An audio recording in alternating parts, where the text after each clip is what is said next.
A black maid was unfairly fired for using a white homeowner's bathroom. Later, he faced justice. Thunder crashed outside as Abilene Clark carefully lifted the toilet lid in the Leafault's master bathroom. Her hands trembled, not from the storm, but from fear. 6 hours she'd held it, watching little May Mobley while fighting her own body. The colored bathroom was 800 meters away, impossible in this downpour. Just this once, she thought. The door burst open. Mrs. Leafault's face contorted with rage. "How dare you," she shrieked. "In my bathroom." 20 years of service ended in seconds. Out in the storm, clutching her soaked uniform, Abilene realized this wasn't just about a bathroom. This was about dignity. Hey there, before we dive into this powerful story, I'd love to know where you're watching from. Drop your location in the comments below, hit that like button, and let's experience this journey together. Mississippi, 1971. A world divided by invisible lines and unspoken rules. Jackson's oak-lined streets tell two different stories: pristine white neighborhoods with manicured lawns, and the dusty, unpaved roads of the colored district where broken streetlights never get fixed. The air is thick with more than just summer heat. Confederate flags still flutter on government buildings, while whites-only signs have only recently been removed, though their shadow remains in faded paint and ingrained habits. In grocery stores, black customers wait until white ones finish shopping. In churches, prayers for equality are whispered, not shouted. For the help, mornings begin before dawn. They walk or take segregated buses to the white part of town, entering houses through back doors with quiet dignity. Their uniforms starch white cotton that must be immaculate despite the dusty walk cost a week's wages. They earn $0.95 per hour when they get paid at all. Some work months without seeing a dime, trapped by promises of next week and the fear of being blacklisted. At the Leafault house, like many others, there's a separate bathroom for the help, a rickety structure in the backyard, broiling in summer, freezing in winter. No running water, just a bucket that needs filling. During storms, the journey becomes treacherous, the mud pulling at tired feet.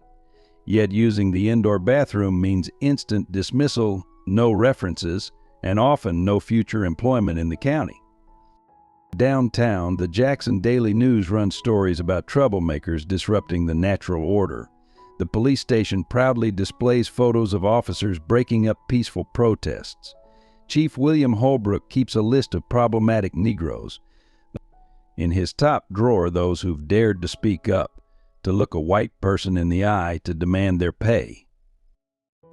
At the local hospital, there's no official segregation policy anymore, just unwritten rules. Black patients wait longer, get treated last, if at all. The colored ward is understaffed, under-equipped, often lacking basic supplies. Dr. James Bradford, a young white physician, quietly redistributes medicine from the main ward, knowing each act of kindness could end his career. The Junior League ladies meet every Wednesday at the Robert E. Lee Hotel, planning charity events while their help raises their children. They discuss the situation in hushed tones, civil rights demonstrations in other states, rumors of maids telling stories to reporters. They reassure each other, not in Jackson, not their help. They've been good to them, haven't they? Given them old clothes, leftover food, a place to sleep during storms. But change simmers beneath the surface. In beauty parlors, churches, and over back fences, whispered conversations grow bolder. Young black students return from college with new ideas and fierce determination. The older generation warns them to be careful, to keep their heads down. But something has shifted. The fear is still there, but now it mingles with hope, with anger, with the growing certainty that something has to change. In the colored district, despite poverty and oppression, life pulses with resilience. Gardens bloom in tin cans on windowsills. Music drifts from open windows, gospel, blues, the rhythms of survival. Children play in dusty yards, watched over by grandmothers who remember slavery stories told by their own grandmothers. They're taught early how to be invisible when needed, how to swallow pride, how to survive. Yet beneath every interaction, every careful "yes ma I am" and downcast eye, there's a current of unspoken dignity. In their own homes they stand tall. They teach their children to read, to think, to dream quietly, carefully, but with determination. They save pennies in sugar jars hidden under floorboards, hoping to send at least one child to college, to a different future. This is Jackson, Mississippi, 1971. A powder keg of tradition and change, of oppression and resistance, of spoken rules and unspoken defiance. The surface appears calm, but underneath something is shifting. Like the steady drip of water on stone, change is coming not in floods and earthquakes, but in small acts of courage, in whispered stories, in moments of choice between safety and dignity. Abilene Clark carries her dignity like a shield. 27 years of raising white babies has etched fine lines around her eyes, but it's the loss of her only son, Treelor, that carved the deepest wounds.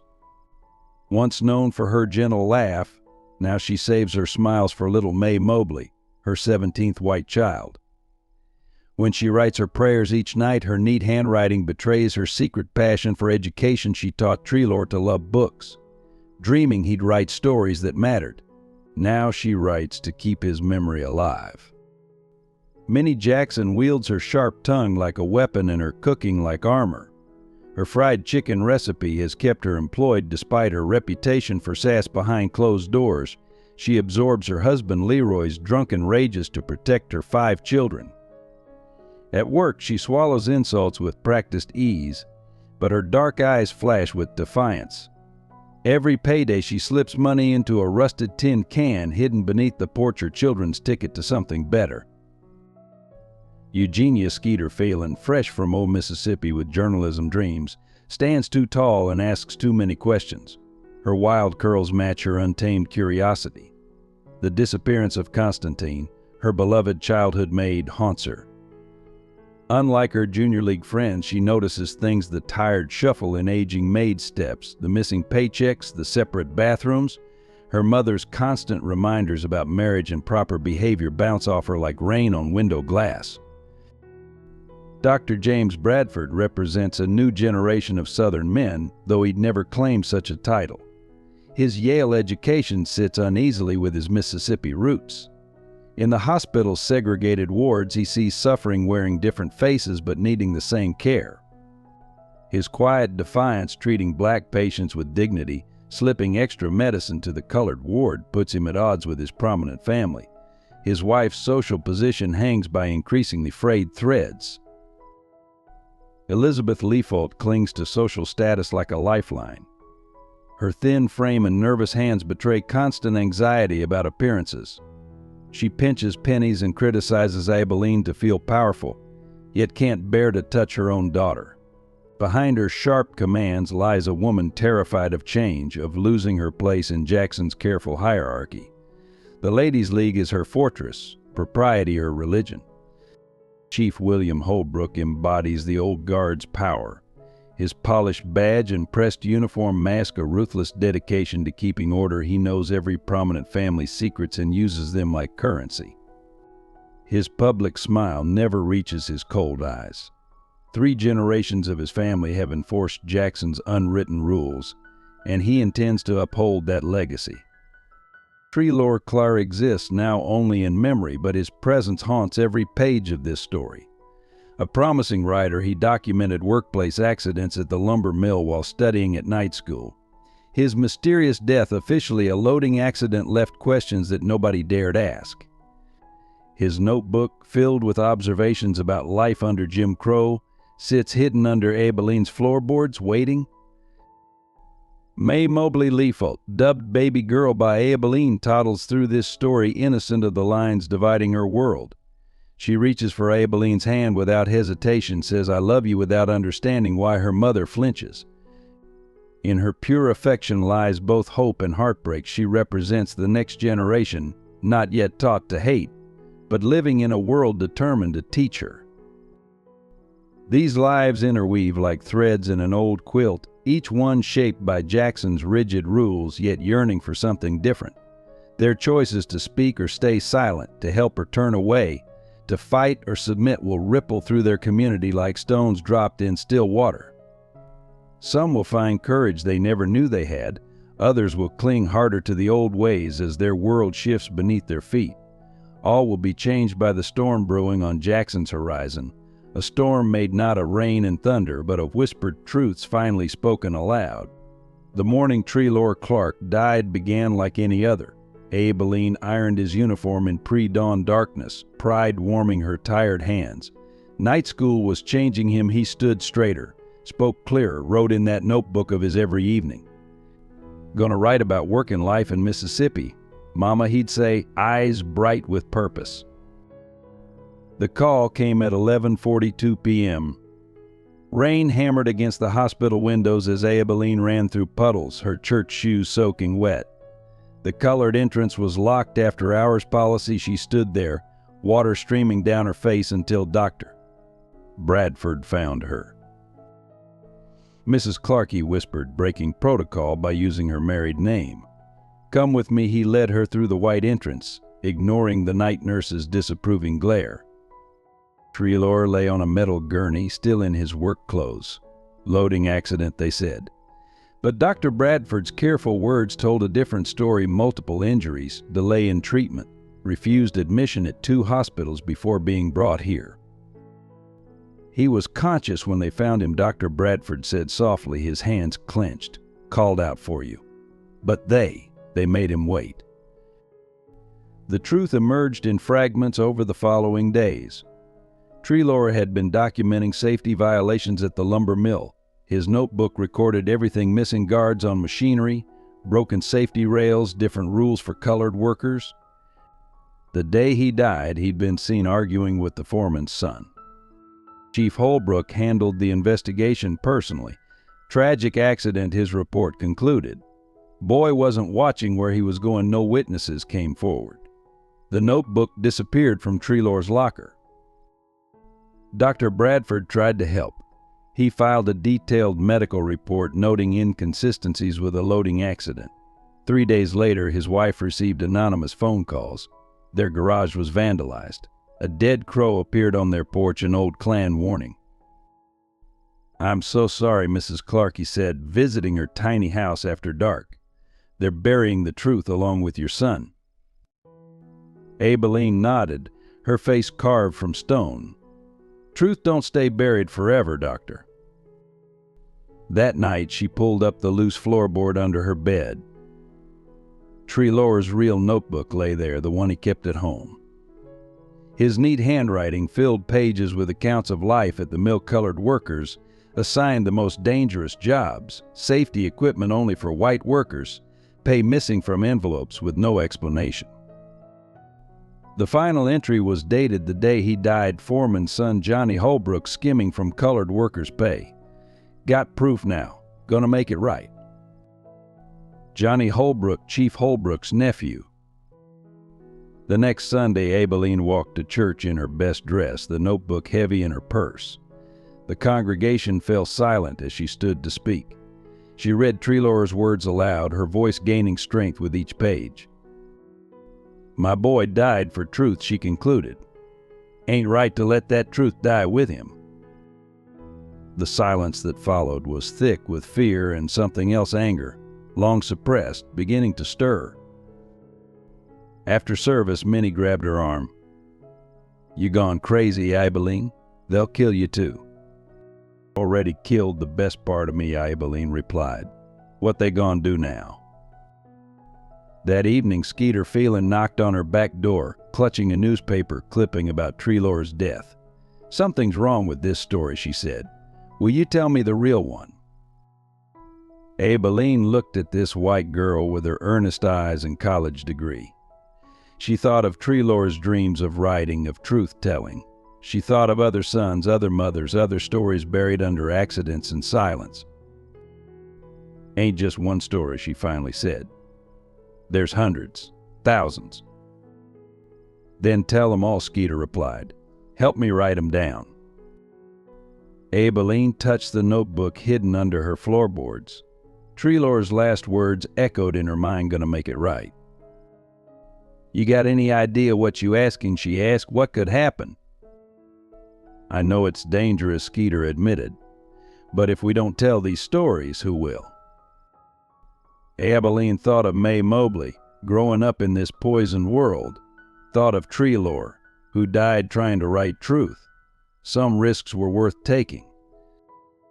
"Come back tomorrow night," she said. "Bring paper. Lots of it." The catalyst was lit. There would be no turning back. The first meeting happened in Abilene's kitchen after dark. 3 women, Abilene, Minnie, and Skeeter, huddled around a kerosene lamp. The night pressed against the covered windows, keeping their secrets. "Start with names changed," Skeeter suggested, notebook open. "Dates blurred. Keep everyone safe." Minnie paced like a caged tiger. "Safe? Ain't no safe in this. They find out we dead. Not metaphorical dead, real dead." "Then why you here?" Abilene asked quietly. Minnie stopped pacing. Her hand unconsciously touched the bruise hidden under her collar, Leroy's latest mark. "Because I'm tired," she whispered. "Tired of swallowing lies with my morning coffee. Tired of teaching my girls to yes ma on their way through hell." The stories began slowly, like water from a rusted tap. 20 years of stored pain found voice. Skeeter's pencil flew across pages, capturing every word. By midnight, they had 3 stories. By week's end, 12. Word spread through whispers in church, coded messages passed during market days. More women wanted to speak. Some came in darkness, faces hidden by scarves. Others sent messages through children meet behind the old Peterson place. "I got stories need telling." But for every woman who spoke, 3 refused. "Can't risk it," they'd say. "Got children to feed." Then Rachel Turner disappeared. She'd been talking about joining their meetings. Next day, her house stood empty. Her children, relocated to relatives in Chicago, told of midnight visitors burning crosses. The message was clear. Someone knew. Fear swept through the colored community like wildfire. Women who'd promised stories stopped answering doors. Many received anonymous phone calls, "Keep your mouth shut if you want your kids safe." That Sunday, Pastor Green spoke about Daniel in the lion's den. His eyes met Abilene's. Sometimes he said, "Courage is just another word for faith." After service, 12 women stayed behind. Rachel's empty house had sparked something deeper than fear. "My grandmother died never having told her story," one woman said. "My mother died silent. I got daughters. They need to know they got voices." Skeeter arrived that night to find Abilene's kitchen full. Women sat on flour sacks, leaned against walls. Their voices overlapped, years of silence breaking like a dam. But it was Minnie who asked the crucial question, "What's your stake in this, Miss Skeeter? Why you risking your white life for our black stories?" The room fell silent. Skeeter's hands trembled as she pulled out an old photograph, Constantine, her childhood maid, holding a baby Skeeter. "She raised me," Skeeter said, "taught me right from wrong. Then one day she was gone. No goodbye, no explanation. My mother won't tell me what happened. But I know it wasn't right." She looked around the room. "I can't fix the past, but I can help tell the truth about it." Late that night, after others left, Abilene showed Skeeter her son's notebook. "Truth got my boy killed," she said, "but hiding truth killing us all, slow and sure." They made rules. Names changed, places obscured. Meet only in groups, never alone. Keep no written records except the manuscript. If caught, deny everything. Above all, protect the children. Dr. Bradford provided unexpected help. His house became a safe meeting place, respectable white doctors' residence above suspicion. He treated their injuries, smuggled messages, kept watch during meetings. But "My father was a segregationist judge," he explained. "I watched him bury justice under tradition for 30 years. Can't undo his wrongs, but maybe I can prevent some new ones." The decision was made, not in one dramatic moment, but in hundreds of small choices. Every woman who walked to a midnight meeting chose. Every story shared was a choice. Every silent nod of agreement was choosing truth over safety. Aibileen wrote in her prayer journal that night, Tree Lore, your mama choosing your path now. Truth-telling, story-keeping. Lord, help us all be brave enough to see it through. Outside, Jackson slept uneasily, unaware that its foundations were being shaken not by protests or politics, but by quiet voices in dark kitchens speaking truth into existence, one whispered story at a time. The decision was made. The consequences would change everything. The stories poured out like summer rain after drought, each one revealing deeper layers of Jackson's twisted heart. Mary Beth Collins' name change spoke first. Her voice, barely above a whisper, raised their 3 children. 22 years. When I got cancer, they replaced me next day. Wouldn't even give a reference. Said sick-colored help ain't reliable. She pulled back her headscarf, revealing the chemotherapy's aftermath. Couldn't even afford treatment. Dr. Bradford been helping secret-like. Every Tuesday and Thursday, under cover of bridge club meetings, new testimonies emerged.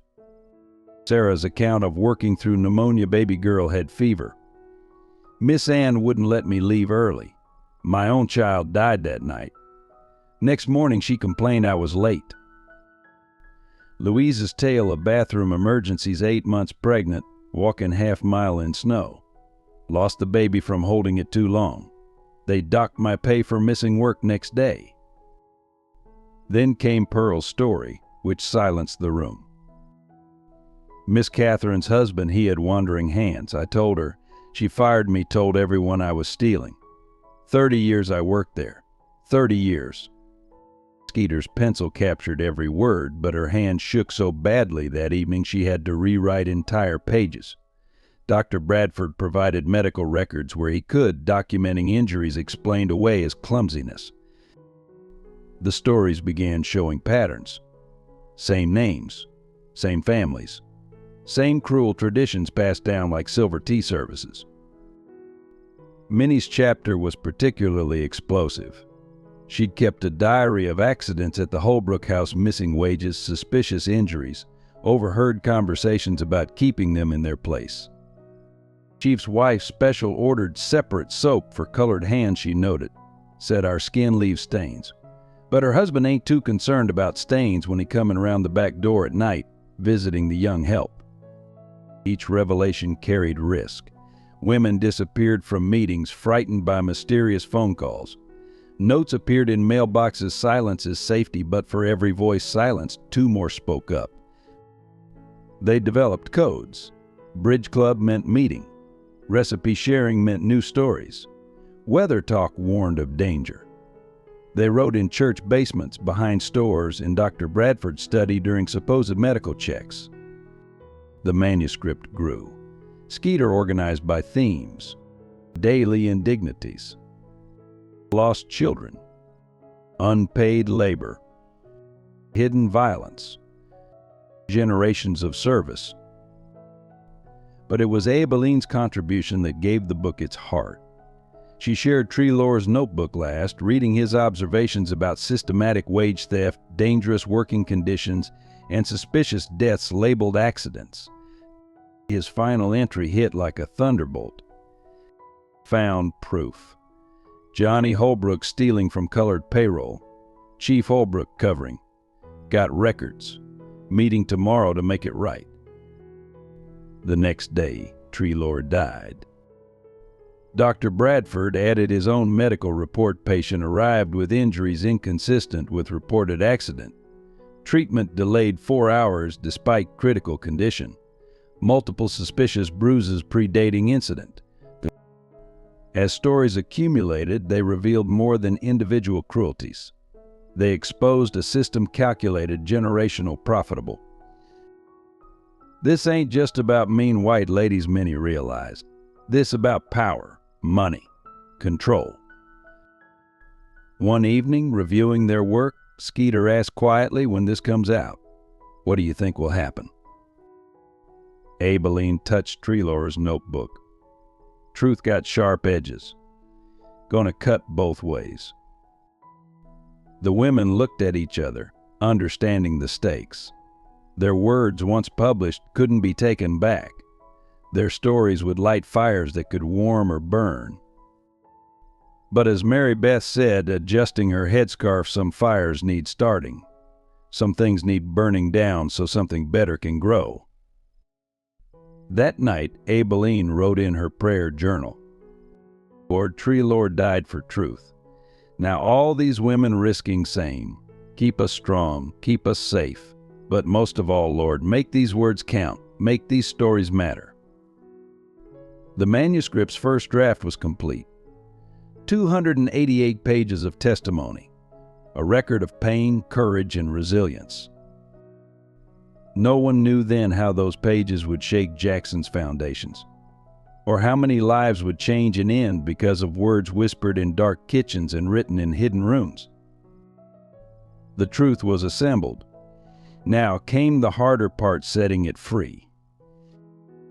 These characters poured their hearts out, risked everything to tell their truth, yet their courage still waits for acknowledgement.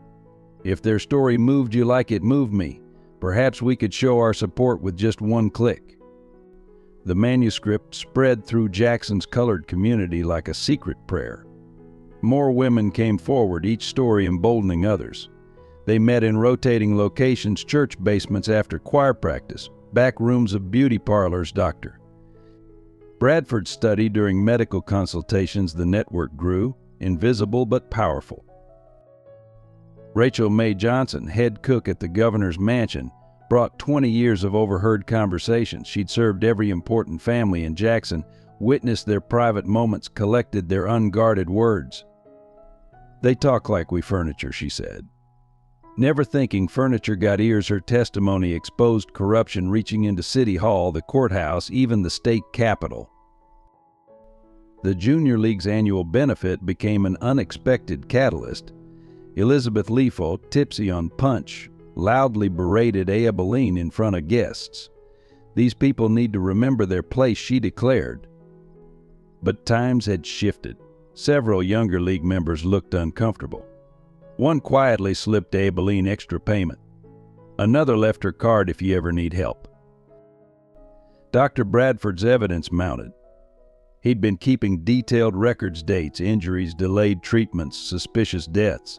His reputation provided protection, but threats increased. Dead animals appeared on his porch. His wife's social invitations dried up. His patient list shrank as white families quietly found other doctors. Still, he persisted. Then Constantine's story emerged.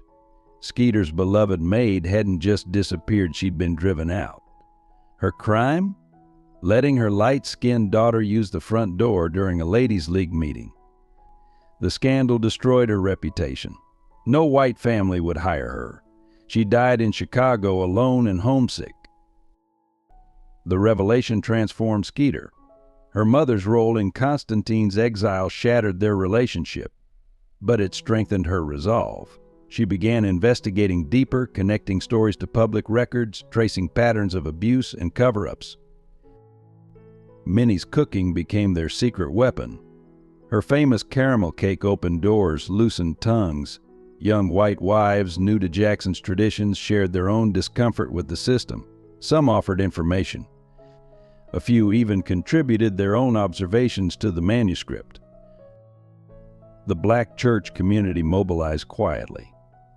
Pastor Green never directly mentioned the book, but his sermon spoke of biblical truth-tellers Esther, Daniel, Moses. The choir practiced freedom songs after service. Church ladies organized prayer circles that were really story-sharing sessions. More unexpected allies emerged. The new English teacher at Jackson High, Miss Margaret Whitmore, offered her classroom for late-night typing sessions. The elderly librarian forgot to check who was using the reference section after hours. A printer at the local newspaper quietly copied documents after midnight. But the strongest momentum came from the next generation. College students home for summer break brought civil rights experience from other states. They taught security protocols, created alibis, established safe houses. Young maids, watching their mothers finally speak out, began documenting their own experiences. The stories evolved beyond mere grievances. Women shared moments of resistance, small victories, clever subversions, how they taught children to read despite laws against it, how they built underground support networks, how they preserved dignity despite daily humiliation. Dr. Bradford's wife, Eleanor, initially horrified by his involvement, became an unexpected convert. After actually listening to the women's stories, she began hosting bridge club meetings herself. Her social connections proved invaluable for gathering information and providing cover. The momentum brought increased danger. Phone calls were monitored. Cars followed women home. Employers became suspicious of gatherings. But the fear tactics backfired, hardening resolve. Each act of intimidation became another story for the manuscript. Aibileen started a second notebook, recording the process itself. "Ain't just telling old stories now," she wrote. "We making new ones. Ain't just remembering history. We changing it." The manuscript grew beyond its original scope. What began as a collection of domestic workers' stories became an expose of Jackson's power structure, how segregation enriched certain families, how corruption maintained the system, how violence enforced it. By summer's end, they had testimonies from over 60 women. Their stories filled 2 boxes of typed pages. Dr. Bradford's medical records provided documentation. Rachel May's overheard conversations offered context. Church records, newspaper clippings, and public documents built supporting evidence. More importantly, they had momentum. The fear barrier was cracking. Women who'd never dared speak began finding their voices. Even some white community members whispered support. Change felt possible. But momentum draws attention. Chief Holbrook noticed the shifting atmosphere. His network of informants reported increased activity in the colored community. He began compiling lists, noting patterns, watching key figures. One hot August night, as Aibileen added another chapter to the manuscript, shots were fired through her kitchen window. The message was clear: someone knew. The women gathered for an emergency meeting at Dr. Bradford's house. Should they stop? Go underground? Leave town? Many stood up. "My grandmama died in slavery. My mama died cleaning white folks' houses. I ain't letting my daughters inherit that life. We finish this." One by one, they nodded. The momentum had grown beyond their control. The stories demanded to be told. That night, Aibileen wrote in her prayer journal, "Treelor, we passed the point of turning back. Your truth done started something bigger than all of us. Lord, give us strength to see it through." The manuscript's power grew with each new voice, each shared story, each small act of courage. But power attracts attention, and in Jackson, Mississippi, attention could be deadly. The momentum was building. The explosion would soon follow. The betrayal came from within. Yule May Crookle, a trusted member of their circle, broke under pressure when Chief Holbrook threatened to block her twin son's college scholarships. She gave him names, dates, meeting locations. Within hours, the carefully constructed network began to unravel. The retaliation was swift and systematic. 5 maids were fired without reference letters, effectively blacklisted. 3 more found their houses vandalized. Dr. Bradford's medical license came under routine review. Skeeter's family received threats about their cotton farms loans. The message was clear: silence or suffer.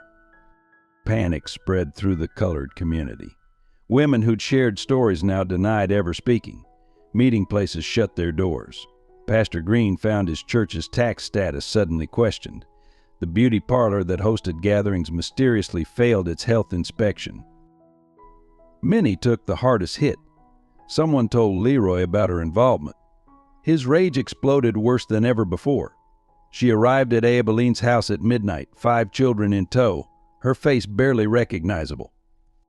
Dr. Bradford treated her in secret, documenting each injury while fighting his own helpless anger. The manuscript itself barely survived. Minutes after Yule May's warning call, Aibileen burned her prayer journals. Skeeter hid typed pages under loose floorboards. Rachel May swallowed her list of overheard conversations from the governor's mansion.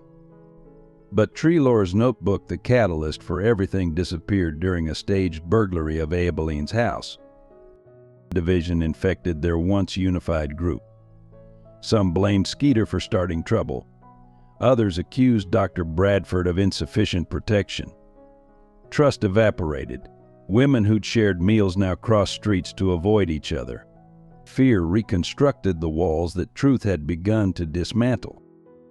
Constantine's daughter arrived with worse news. Northern publishers were being pressured to reject the manuscript. Influential Jackson families had connections in New York. One publisher's warehouse mysteriously caught fire after expressing interest. Another's distribution trucks encountered unusual accidents in Mississippi. Even the white allies retreated. Miss Margaret found her teaching contract unexpectedly under review. The elderly librarian took sudden retirement. The newspaper printer was fired for unrelated reasons. The invisible support system collapsed like a house of cards. Skeeter faced ostracism. Her junior league membership was revoked. Wedding invitations were rescinded. Her mother, fighting cancer, found her treatment schedule accidentally delayed. The social isolation was total and deliberate. But the deepest cut was Yule May's testimony to the Ladies' League. She publicly denounced the book project as communist agitation. She named names. She described secret meetings. She painted them all as ungrateful troublemakers destroying Jackson's peaceful way of life. The manuscript they'd spent months creating sat in scattered pieces, hidden in various locations, its power neutralized by fear. Their voices, briefly united in truth-telling, were once again silenced by tradition's heavy hand. Aibileen, watching children play from her porch, felt hope slipping away. May Mobley had started repeating her mother's casual cruelties. The cycle continued unbroken. One rainy evening, they held what seemed like a final meeting. Only 6 women came: Aibileen, Minnie, Skeeter, Dr. Bradford and his wife, and Rachel May. The kitchen felt too large, the empty chairs accusatory. "Maybe they right," Minnie said, her split lip making speech painful. "Maybe some stories meant to stay buried." But Rachel May slowly stood, her dignified bearing unchanged by recent events. "My grandmother," she said quietly, "was sold away from her babies. Never saw them again. But she told their names to every child she met, making us repeat them. Why? So they wouldn't be forgotten. So their story would live." She looked around the kitchen. "We got new stories now. Hard stories. True stories. We stopped telling them, we helping them win." The small group sat in silence, weighing her words against their fear. Outside, rain pattered on the roof, the same rain their grandmothers had worked in, had survived in, had persisted through. Dr. Bradford cleared his throat. "I can't restore my medical license, can't change what they've done, but I can choose what I do next." He pulled out a folder. "I've kept copies, every record, every court, every testimony. They can destroy the manuscript, but they can't erase the truth." Eleanor Bradford, who'd lost all her social standing, straightened her spine. "Then we start again. Smarter this time. Safer." Skeeter opened her notebook. Aibileen lit a fresh candle. The setback had wounded them, but something stronger than fear kept them going, the power of unspoken stories demanding to be heard. That night, in a new prayer journal, Aibileen wrote Treloar, "They took your notebook, but they can't take your truth. It's living in too many hearts now, growing stronger. Like you always said, gonna make it right." The setback had scattered their forces, broken their momentum, tested their resolve. But in that small kitchen, with rain tapping solidarity on the roof, a smaller, stronger core emerged. They would find a new way forward. The story wasn't over. from the ashes of betrayal, a new, more resilient resistance emerged. The remaining loyalists adapted, evolved, and learned from their mistakes. They developed a cell structure, small groups of 3 or 4, each knowing only their immediate contacts. If one group was compromised, the others remained safe. Many, faith still healing, developed the kitchen telegraph recipes became code. Add extra pepper meant police watching. Sugar shortage signaled raids coming. Through church suppers and back fence gossip, information flowed invisible as air. Her famous caramel cake, once a weapon of revenge, became a symbol of solidarity. Dr. Bradford converted his basement into a secret document vault, cataloging every piece of evidence behind a false wall. His medical records told stories the manuscript couldn't: patterns of injuries, suspicious deaths, untreated illnesses. Eleanor Bradford, transformed by recent events, used her social connections to gather intelligence. Her bridge club became an unwitting source of vital information. Skeeter discovered her journalistic training had unexpected value. She taught the others how to document everything, how to protect sources, how to create unbreakable alibis. The story grew stronger, more detailed, more damning. What began as personal testimonies evolved into a comprehensive expose of Jackson's power structure. Rachel May's network of domestic workers became their eyes and ears. Maids, cooks, and gardeners observed everything, shared information in coded conversations over clotheslines and market stalls. They learned which houses were watched, which phones were tapped, which routes were safe. Abilene started a new kind of prayer group. Women gathered supposedly for Bible study, but their real purpose was healing. They shared not just stories now, but strategies for survival. Young maids learned from older ones how to document abuse without detection, how to maintain dignity under humiliation, how to teach children secretly. The manuscript transformed too. Instead of a collection of individual grievances, it became a methodical unveiling of systematic oppression. They traced money flows, documented corruption, connected seemingly isolated incidents into clear patterns. Each story strengthened the others, building an undeniable case. Constantine's daughter returned with unexpected support. Northern civil rights groups, hearing about their work, offered resources. A network of safe houses emerged. Emergency funds appeared. Legal advisors provided guidance on protecting themselves and their evidence. Even Ewell May's betrayal yielded unexpected benefits. Her public accusations, meant to destroy them, instead revealed weaknesses in their opponents' intelligence. They learned who watched them, how information flowed, where pressure points lay. Knowledge became their armor. The children proved unexpected allies. May Mobley, despite her mother's teachings, remained devoted to Abilene. Through her innocent questions and observations, they learned what was discussed in white households. Other children, moving between divided worlds, became unconscious couriers of valuable information. Pastor Green found subtle ways to help. His sermons incorporated coded messages. Daniel faced the lions meant increased police activity. Moses led his people, signaled safe meeting nights. The church became their sanctuary in more ways than one. Dr. Bradford's medical practice, though diminished, provided perfect cover for resistance activities. Patient visits concealed strategy meetings. Medical records disguised crucial documents. His reputation, though tarnished, still offered some protection.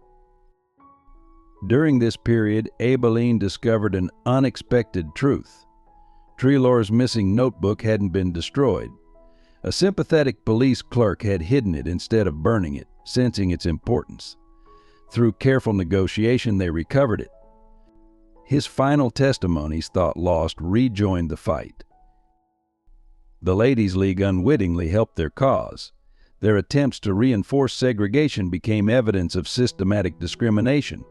Their casual cruelty, documented meticulously, revealed the depth of societal prejudice.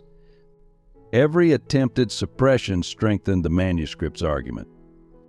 1 year after Ewell May's betrayal, they were stronger than ever. The manuscript had evolved from a collection of personal stories into a powerful indictment of Jackson's entire social structure. What their opponents meant for destruction had instead forced them to build something more powerful. More importantly, they'd learned to persist. Fear still existed, but it no longer paralyzed. Each small victory, each successful deception, each preserved testimony built confidence. They discovered power in their perceived powerlessness. No one watched the watchers. Late one night, reviewing their progress, many summed it up: they wanted to shut us up. Instead, they taught us to whisper. And whispers, they travel further than shouts ever could. Aibileen wrote in her new prayer journal, "Treelor, your story's coming back stronger. Truth got wings now. Can't nobody cage it anymore." The setback that was meant to end their resistance had instead refined it. Like steel tempered in fire, they emerged harder, sharper, more dangerous to the system they fought. The real battle was just beginning. But this time they were ready. The summer of 1963 brought multiple storylines into dangerous convergence. While the manuscript quietly grew, Jackson's power structure began showing cracks. The old ways faced challenges from unexpected directions, creating a complex web of interconnected battles. Dr. Bradford's investigation into hospital practices opened the first breach. His meticulous records revealed a pattern of delayed treatments, missing supplies, and suspicious deaths in the colored ward. When a young black mother died in childbirth after being denied care, he could no longer stay silent. His report to the state medical board triggered an investigation that threatened powerful interests. Simultaneously, Skeeter's research uncovered financial irregularities at the heart of Jackson's segregation system. Property taxes from colored neighborhoods were being diverted. School funds disappeared. Public works projects in black areas were budgeted but never completed. The money trail led directly to Chief Holbrook's office and several prominent families. Minnie's domestic network exposed another scandal. The Ladies' League Charity Fund, supposedly helping unfortunate colored families, was financing private vacations and jewelry purchases. Elizabeth Leafault's name appeared repeatedly on questionable transactions. The evidence sat in accounting books, copied page by observant maids. Constantine's story developed new dimensions. Her daughter discovered letters revealing her mother's forced exile wasn't just about social embarrassment. Constantine had witnessed a prominent League member's husband assaulting a young maid. Her removal ensured her silence. This revelation connected to other similar incidents, suggesting a pattern of covered-up abuse. Rachel May's position in the governor's mansion proved invaluable. She documented conversations about federal integration orders being ignored, civil rights investigations being obstructed, and evidence being destroyed. Her testimony implicated state officials in systematic discrimination. Meanwhile, May Mobley became an unwitting catalyst. Her innocent questions about why Aibileen couldn't use their bathroom sparked discussions among younger League members.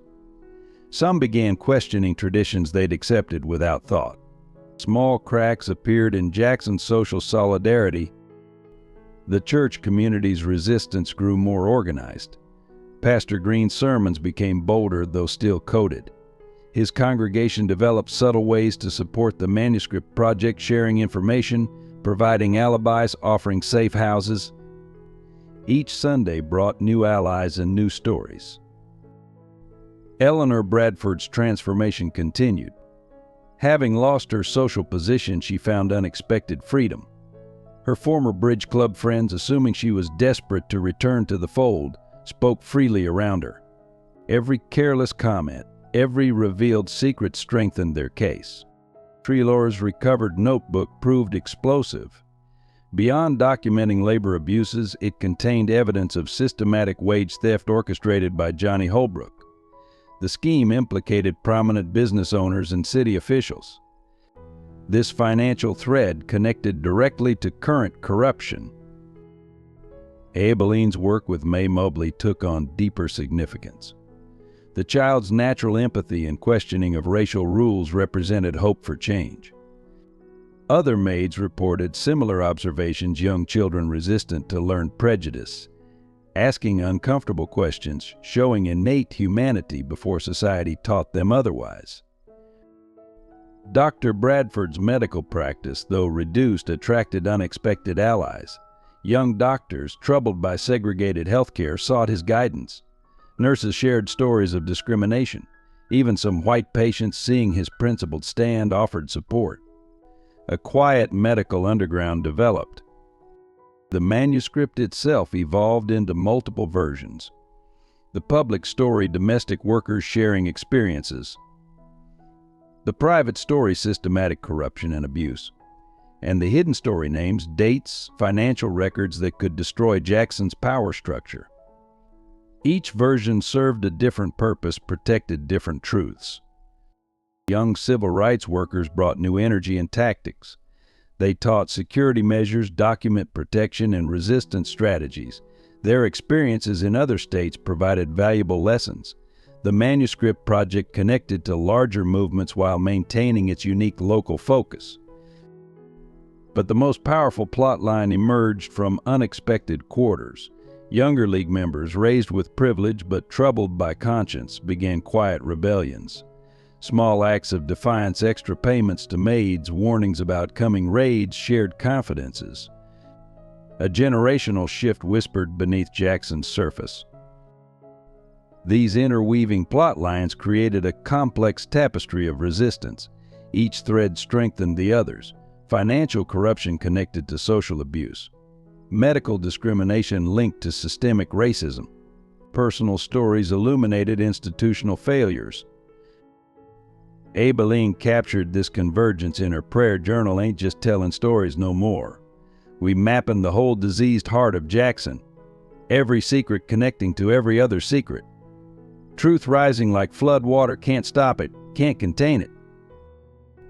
The multiple plot lines made their project more dangerous, but also more powerful. No single attack could destroy it now. The truth had too many custodians, too many versions, too many witnesses. What began as domestic workers' testimonies had grown into a comprehensive indictment of an entire system. Jackson's power structure faced a hydra of its own making. Cut off one head, two more emerged. Silence one voice, others spoke louder. The story had grown beyond control, beyond containment.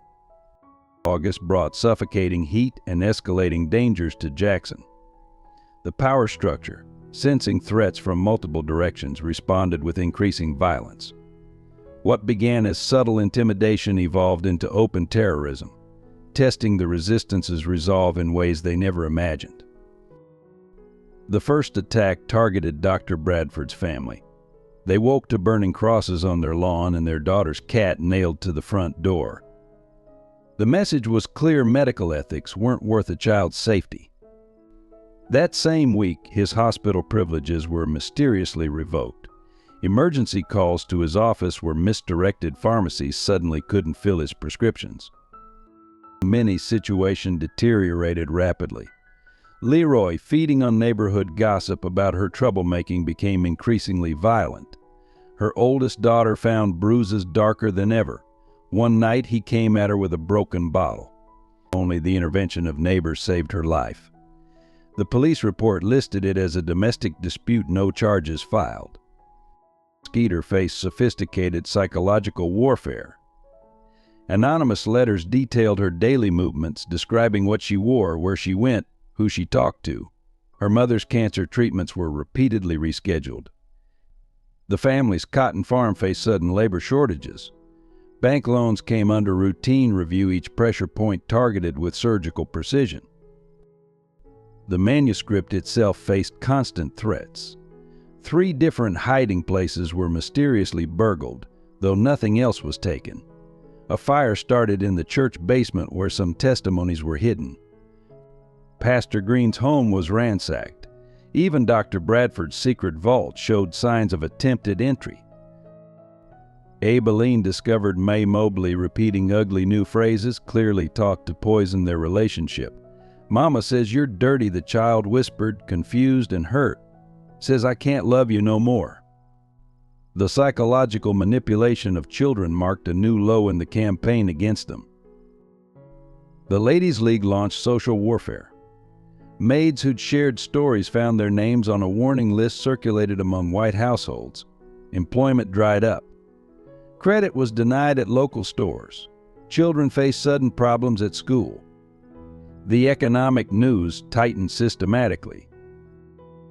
Rachel May's carefully built network began crumbling. Informants infiltrated domestic worker groups. Trusted allies disappeared overnight, replaced by hostile faces. Safe houses became traps. Communication channels were compromised. The carefully constructed resistance infrastructure showed dangerous cracks. Even the church community felt pressure. Pastor Green faced trumped-up morality charges. Church tax exemptions came under scrutiny. Sunday services were photographed by unmarked cars. The spiritual sanctuary that anchored their resistance faced systematic attack. Constantine's daughter brought worse news from up north. Publishers weren't just refusing the manuscript, they were actively warning others against it. Mysterious accidents plagued supportive editors. One publishing house's entire southern distribution network faced sudden labor issues. The violence escalated beyond intimidation. Minnie's oldest son was beaten by unknown assailants on his way home from work. Dr. Bradford's car brakes failed at high speed, only his quick thinking prevented tragedy. Shots were fired into Abelin's bedroom at night. Fear, their old companion, returned with sharp new teeth. Yet the resistance evolved with each attack. Minnie established an underground network for abused maids, using church ladies as safe house operators. Dr. Bradford trained a group of black nurses in emergency care, creating a shadow medical system. Abeline developed new ways to protect and teach children despite growing hostility. Skeeter converted the attacks into ammunition. Each act of violence, each intimidation attempt, each economic reprisal was documented, strengthening their case. The manuscript grew darker but more powerful, revealing the violent desperation of a system facing exposure. The children, unwitting players in this escalating war, showed both hope and heartbreak. May Mobley, despite increasing pressure, still reached for Abeline's hand when no one watched. Other children, catching bits of adult tension, asked questions that cut to the heart of Jackson's diseased social structure. Eleanor Bradford emerged as an unexpected shield. Her social disgrace complete, she had nothing left to lose. She began openly challenging her former friends, using their shocked reactions to gather more evidence. Her home became a new kind of safe house. No one suspected the fallen socialite of harboring resistance.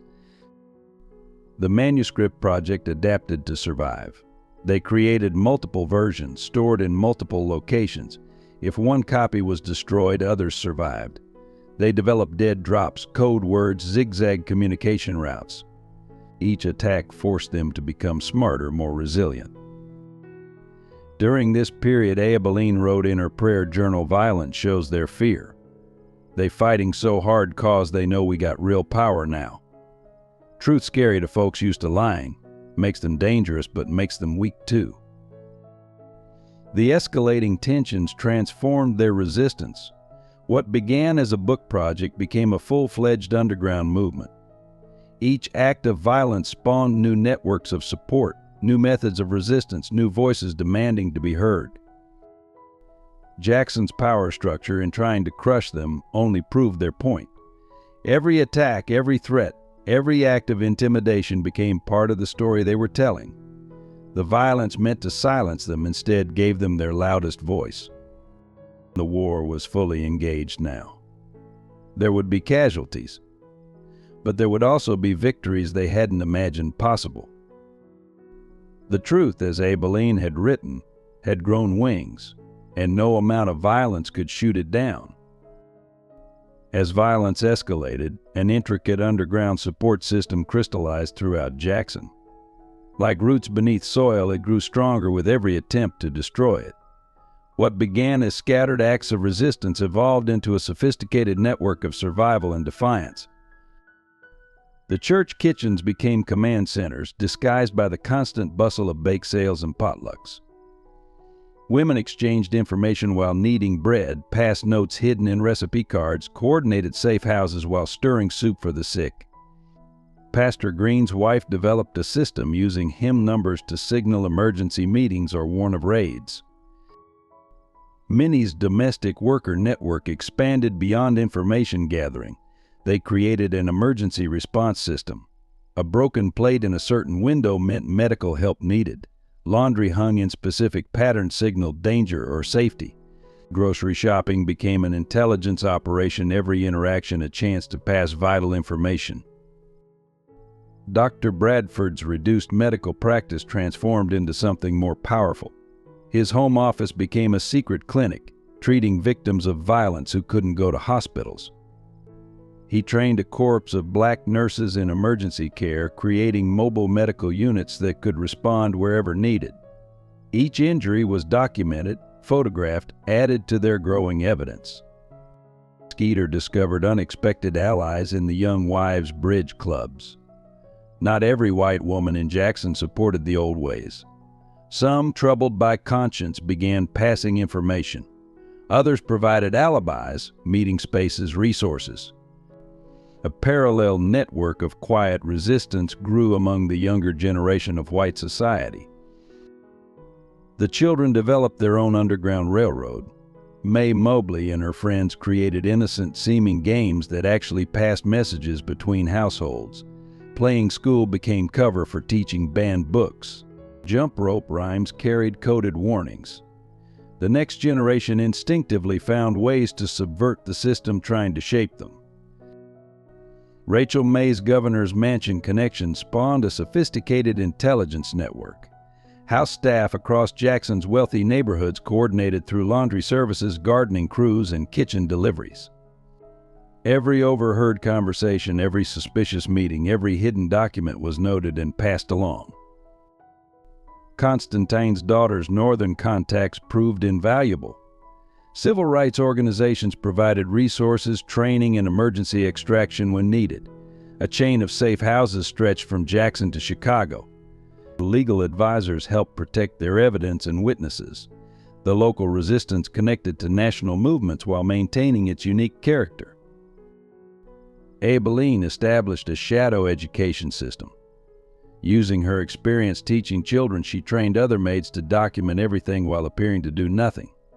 They learned to memorize conversations, track financial details, observe patterns, but every bit of information was filtered through their growing understanding of Jackson's power structure. The manuscript itself evolved into a distributed archive. No single person knew all locations or all contents. Evidence was split, coded, hidden in plain sight. Church hymn books contained coded testimonies. Recipe collections held financial records. Photo albums documented abuse patterns. The truth was everywhere and nowhere. Eleanor Bradford's fallen social status became a strategic advantage. Other disgraced white women, assumed to be harmless, formed an invisible information network. Bridge clubs became intelligence gathering operations. Charity committees mapped corruption. Social calls covered resistance planning. Young college students home for summer brought new tactics and technology. They taught encryption methods, surveillance detection, secure communication. The resistance professionalized, adopting civil rights movement strategies while maintaining its domestic worker roots. The Ladies' League's attempts at control backfired. Their warning lists and economic pressure created new networks of mutual support. Blacklisted maids found work through underground referrals. Community food sharing covered families under economic attack. Financial networks developed to support those cut off from normal resources. Each act of violence or intimidation strengthened these underground systems. When Minnie's house was vandalized, the network responded with immediate repairs done quietly at night. When Dr. Bradford's daughter faced harassment at school, other children formed protective circles. When safe houses were compromised, new ones appeared instantly. Abilene captured this evolution in her prayer journal. They trying to break us apart, but they really binding us together. Every attack makes our roots grow deeper. Truth ain't just in the manuscript no more, it's living in how we protect each other. The network became self-sustaining, larger than any individual or group. It encompassed church ladies and college students, disappointed white wives and determined black maids, children playing hopscotch and doctors treating midnight emergencies. Each thread strengthened the others. More importantly, it was invisible to those in power. They saw only the surface domestic workers going about their duties, church meetings, bridge clubs, children's games. They never noticed the complex communication system operating right under their noses. This invisible infrastructure would prove crucial in the battles to come. The manuscript was no longer just a collection of stories, it was the visible tip of an iceberg of resistance that ran deep through Jackson's social structure. The truth had found its army, and that army was everywhere. The crisis erupted on a sweltering September morning when Chief Holbrook launched a coordinated attack on their network. Police raids hit 12 locations simultaneously: Dr. Bradford's clinic, Abilene's house, the church basement, and known safe houses.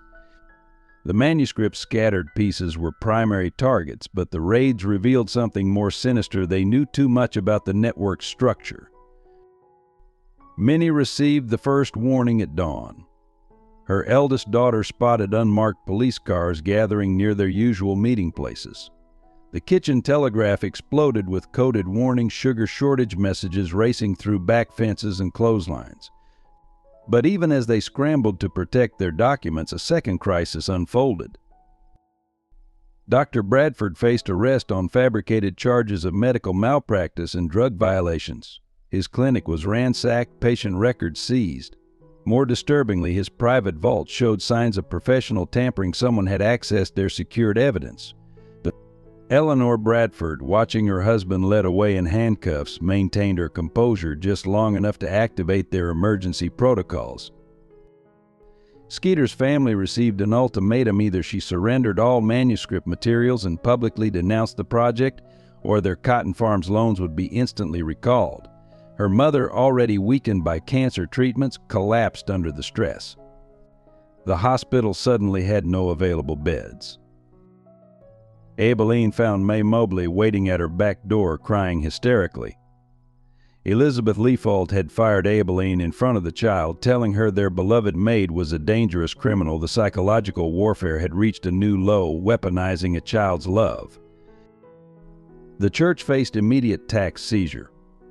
Pastor Green was arrested on morality charges based on obviously falsified evidence. Sunday service was canceled for the first time in 40 years. Their spiritual center, under direct attack, threatened to crumble. Rachel May's carefully constructed network within the governor's mansion imploded. Someone had meticulously mapped their communication channels. Trusted allies vanished overnight. Critical evidence disappeared from secure hiding places. Their intelligence system, compromised at its core, began disintegrating. Constantine's daughter brought devastating news from Chicago. Their last potential publisher had backed out after their printing plant suffered a mysterious explosion. The manuscript, even if they saved it, had nowhere to go. The power structure's reach extended far beyond Jackson. More personally devastating were the targeted attacks on their families. Minnie's children faced sudden expulsion from school. Dr. Bradford's daughter received death threats. Skeeter's mother was denied critical medical care. The message was clear: they would pay for resistance, not just with their own suffering, but with their loved ones' pain. Yet even at this crisis point, unexpected strength emerged. The network, built on countless small acts of defiance, proved more resilient than its attackers expected. For every safe house raided, 2 more appeared. For every document seized, copies emerged from hiding places. The truth, distributed like seeds, had taken root too deeply to eradicate. Abilene's prayer journal entry that night revealed their determination. They think they can silence us with fear. But fear's an old friend now. We learn to walk with it, work with it, use it. Every attack shows what they're afraid of: our truth, our unity, our power. The crisis forced rapid adaptation. The remaining manuscript copies went mobile, constantly moving through a chain of trusted hands. Their communication system decentralized further, becoming virtually impossible to map or control. Each breakdown forced them to build something stronger. Most significantly, the attacks exposed the power structure's desperation. Their violent response revealed fear, fear of exposure, fear of change, fear of change, fear of truth. This realization strengthened the resistance's resolve. As many declared during an emergency meeting, they ain't acting like people in control. They acting like people about to lose it. The network shifted to crisis mode. Dr. Bradford's trained nurses deployed their emergency medical system. The church ladies activated their underground support networks. Even the children's games evolved, carrying warnings and updates through seemingly innocent play. Eleanor Bradford, her social mask finally discarded, emerged as a powerful ally. Her public statement supporting her arrested husband shocked Jackson's elite. More importantly, her example inspired others. Small cracks in white solidarity widened into significant breaches. That night, as police searchlights swept through colored neighborhoods and sirens wailed, the resistance faced its moment of truth. They could surrender to overwhelming force, or they could find a new way forward. The crisis demanded an answer. In Abilene's kitchen, by candlelight, the core group gathered. The manuscript lay in pieces around them, their work seemingly in ruins. But as they shared reports of the day's devastation, something unexpected emerged, not despair, but determination. They threw everything they had at us, Skeeter observed. Which means they running scared, many finished. Means we closer to the truth than we thought. The crisis point had revealed both their vulnerability and their strength. The attacks had hurt them deeply, but had failed to destroy them. Like a forest after fire, they would emerge changed but alive, ready to grow in new ways. The confrontation crystallized at the Jackson Town Hall during an emergency meeting of the City Council. Chief Holbrook, confident in his show of force, had scheduled a public hearing to address criminal conspiracies in the colored community. It was meant to be a formality, a public justification for his crackdown. Instead, it became a turning point. The resistance had prepared carefully. As council members took their seats, Eleanor Bradford walked in, head high, wearing her grandmother's pearls. Behind her came a stream of unexpected allies, young league wives, former patients of Dr. Bradford, white college students home for summer, and most shockingly, several prominent white businessmen whose consciences had finally outweighed their convenience. Abilene entered next, followed by 24 maids in their crisp uniforms. They filled the colored section with quiet dignity. More surprisingly, many of their white employers sat with them, deliberately breaking segregation protocols. The racial barriers in the hall began crumbling, one seat at a time. Chief Holbrook started his presentation detailing alleged crimes and communist influences. But as he spoke, Skeeter began distributing copies of a different document, carefully selected excerpts from their manuscript, supported by Dr. Bradford's medical records, financial documents, and police reports showing systematic corruption.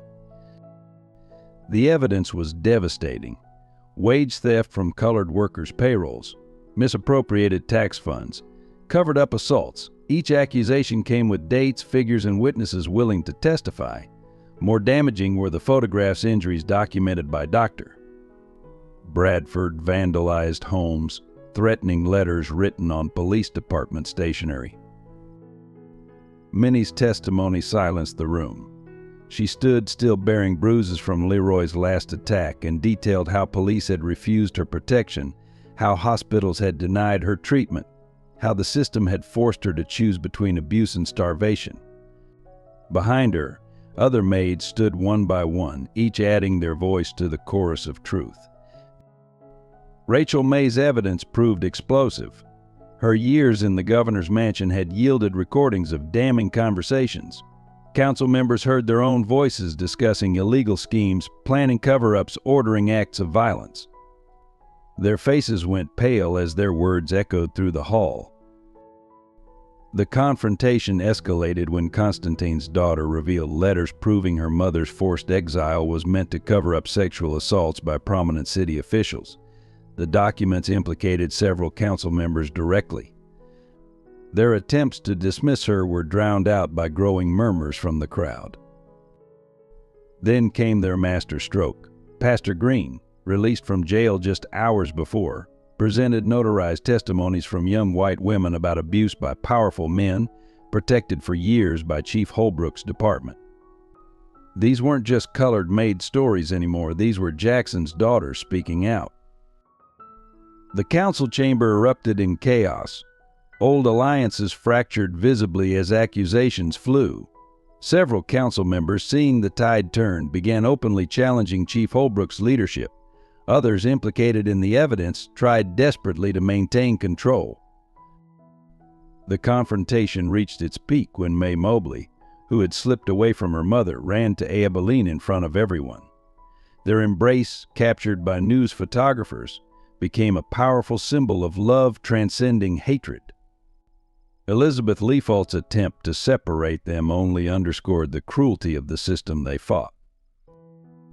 Dr. Bradford's medical evidence presented by Eleanor in his absence proved impossible to dismiss. X-rays, photographs, and detailed records showed patterns of abuse that could no longer be ignored. His arrest was exposed as obvious retaliation, undermining the entire police operation. The manuscript itself, though still scattered and hidden, had served its purpose. Its evidence had forced a public reckoning. The power structure, confronted with undeniable truth in front of witnesses, began to splinter. Some officials, seeing inevitable change coming, began positioning themselves as reformers. Abilene's final testimony brought clarity to the chaos. She spoke not of hatred or revenge, but of hope. She described May Mobley's natural love, uncorrupted by prejudice. She shared Treloar's dream of truth-telling. She painted a vision of a different Jackson, one worthy of all its children. The confrontation ended not with violence but with resignation. Chief Holbrook, his authority crumbling, attempted to order arrests. His officers, seeing the public mood and damning evidence, refused to act. The power structure's ultimate weapon, brute force, failed in the face of exposed truth. As the meeting adjourned in disarray, Abilene wrote one final note in her prayer journal: "Truth came like morning light today. Ain't no shadow deep enough to hide it anymore. Ain't no power strong enough to stop it. Treloar, your mama told your story. All our stories, and people finally heard." The confrontation had changed everything. The power structure's facade of control had cracked irreparably. But more importantly, the people of Jackson Black and White had glimpsed a different possibility. The real work of transformation could begin. In the hours following the town hall confrontation, Jackson simmered with unprecedented tension. The carefully maintained social order had cracked visibly, leaving both sides scrambling to adjust to a new reality. The power structure's public humiliation demanded response, but their usual tactics of intimidation had lost effectiveness. Chief Holbrook barricaded himself in his office, desperately making phone calls to state officials. But his political capital had evaporated with his public exposure. Even his staunchest allies began distancing themselves, unwilling to be dragged down by association. His own officers, their corruption exposed, faced growing internal dissent. The Ladies' League fractured along generational lines. Younger members openly challenged their elders' leadership, questioning traditions they'd previously accepted without thought. Elizabeth Leafault found herself increasingly isolated as other young mothers, watching their children's natural affection for their maids, began questioning their own learned prejudices. Dr. Bradford's case unexpectedly became a rallying point. The medical board, facing public pressure, launched an investigation into his arrest. Fellow doctors, initially silent, began speaking out about segregated healthcare practices. His principled stand had sparked a minor revolution in Jackson's medical community. Minnie's story resonated particularly strongly. Her documented abuse and the system's failure to protect her generated outrage across racial lines. Women's groups, both black and white, began organizing domestic violence support networks. The personal had become powerfully political. The manuscript, though still unpublished, achieved its purpose through fragments. Copies of key testimonies circulated through Jackson's neighborhoods, passed hand to hand, discussed in hushed conversations. The stories, finally spoken aloud, took on a life of their own. Truth so long suppressed proved contagious. Aibileen found herself unexpectedly elevated to spokesperson. Her quiet dignity and clear moral vision provided a bridge between communities. White mothers began approaching her privately, seeking guidance on raising children free from inherited prejudice. Her influence grew beyond the confines of domestic service. Most significantly, the economic foundation of Jackson's segregation showed cracks. Business owners, fearing exposure of their discriminatory practices, began quiet reforms. Banks faced scrutiny over lending policies. Even the cotton industry, backbone of local wealth, confronted questions about labor practices. Constantine's daughter's evidence sparked a series of legal investigations. Several prominent officials faced criminal charges. Others resigned preemptively. The power structure's vulnerability to legal accountability marked a profound shift in Jackson's social dynamics. The children, as always, led the way in adaptation. Mae Mobley's generation increasingly rejected racial divisions, forming friendships that defied social conventions. Their natural inclusivity made adults' prejudices seem increasingly artificial and forced. Rachel May's network within the governor's mansion gained new influence. Previously ignored domestic workers found their observations suddenly valuable to reform-minded officials. The invisible power of household staff emerged as a force for change. Pastor Green's church became a center for community healing. Joint prayer services, once unthinkable, drew mixed congregations. The spiritual leadership needed for genuine reconciliation found its home in shared worship and common faith. Eleanor Bradford's example inspired other white women to speak out. The social cost of dissent, while still high, no longer guaranteed complete ostracism. Small acts of conscience multiplied, creating space for larger changes. Yet amid these positive changes, danger still lurked. The old guard, though weakened, retained significant power. Acts of violence continued, now tinged with desperation. The resistance maintained its security measures, knowing that exposed corruption could turn deadly. Skeeter's family faced continued economic pressure, but found unexpected support from progressive business leaders. The threat of loan foreclosure evolved into an opportunity to reform banking practices. Their personal crisis catalyzed institutional change. Abileen's prayer journal reflected the complex moment change coming fast now, like spring flood.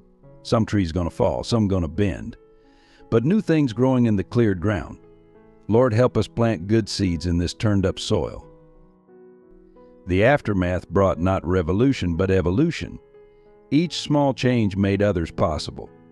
Each breach in the old order allowed fresh air into Jackson's stifling social structure. The manuscript had served as catalyst, but the real transformation emerged from countless individual choices to reject inherited hatred. The truth had done its work. Now came the harder task of building something new from the broken pieces of the old order. Jackson would never be the same, but its future remained unwritten. That uncertainty, after generations of rigid certainty, represented hope. Every story of courage deserves to be heard. If this tale of bravery and resilience touched your heart, please consider subscribing. Together we can keep these important stories alive and honor those who dared to stand up for what's right. Your support means the world to us. The price of truth came due in the quiet weeks following the confrontation. While Jackson's power structure crumbled publicly, private vengeance moved through the community like a cold wind, claiming unexpected victims and leaving devastating personal losses in its wake. Dr. Bradford's death hit first a heart attack that everyone knew wasn't natural. He was found in his clinic, slumped over patient records he'd been documenting. The official autopsy cited natural causes, but Eleanor knew better. The morning before, he'd received an envelope containing photographs of their daughter walking to school. He'd chosen his patient's safety over his own life by continuing his work despite the threats. Minnie's oldest son disappeared on his way home from work. 3 days later, they found his body in the river, bearing marks of torture. The police called it a robbery gone wrong, but his wallet and watch remained untouched. His death carried a clear message: children were no longer off limits in this war. Skeeter's mother succumbed to cancer after being denied critical treatment at the hospital. Her final weeks spent in agony without proper medical care haunted Skeeter. The hospital administrator's words echoed, "Perhaps you should have thought about your mother's health before causing trouble." Personal grief mingled with crushing guilt. Abilene suffered a different kind of loss. May Mobley's family moved suddenly to California, denying even a goodbye.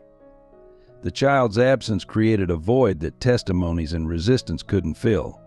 Years of love and nurturing severed in a moment, leaving only empty rooms and unused children's books.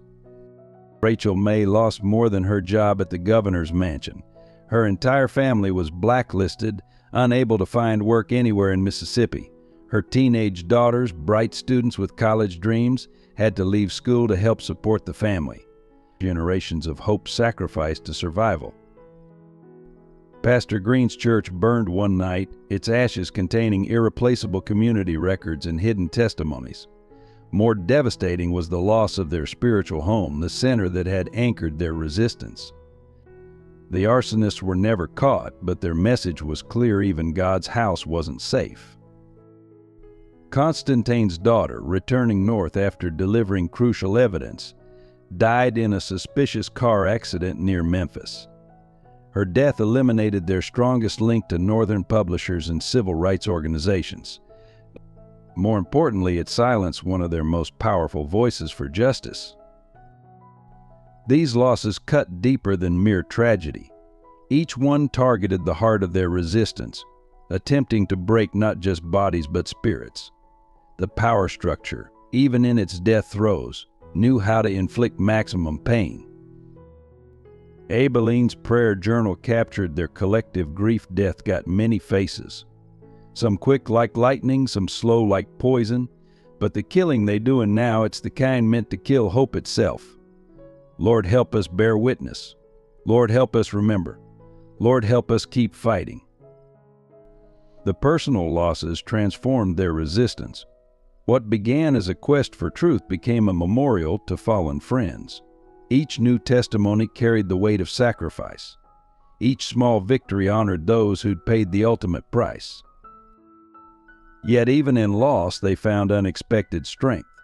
Dr. Bradford's death brought other doctors forward, continuing his work. Minnie's son's murder united the community in protecting their children. The burned church led to homes opening for prayer meetings, spreading their message wider. Eleanor Bradford, widowed but unbowed, transformed her grief into powerful testimony. Her public accusations about her husband's death forced official investigations. Her private pain became public power, exposing the violence underlying Jackson's genteel society. The losses changed them all. Skeeter's writing gained depth from personal tragedy. Abilene's testimony carried the weight of separated love. Minnie's resistance burned hotter with maternal grief. Their personal pain strengthened their public purpose. Each loss emphasized the stakes of their struggle. This wasn't just about stories anymore, it was about survival, justice, and the price of change. Every loss reminded them why they'd started, why they had to continue. In Abilene's kitchen, they began keeping a different kind of record: names, dates, circumstances of each loss. These weren't just casualties, they were witnesses whose silence spoke louder than words. Their deaths testified to the truth they'd lived to tell. The power structure had hoped to break them with personal tragedy. Instead, they forged their grief into weapons of memory and determination. Each loss hardened their resolve, strengthening their commitment to ensure these sacrifices meant something. The truth had claimed its martyrs.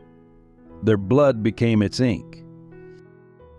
The ripple effects of personal losses spread through Jackson's black community like cracks in a frozen pond, fracturing decades-old survival strategies and forcing painful recalculations of the cost of resistance.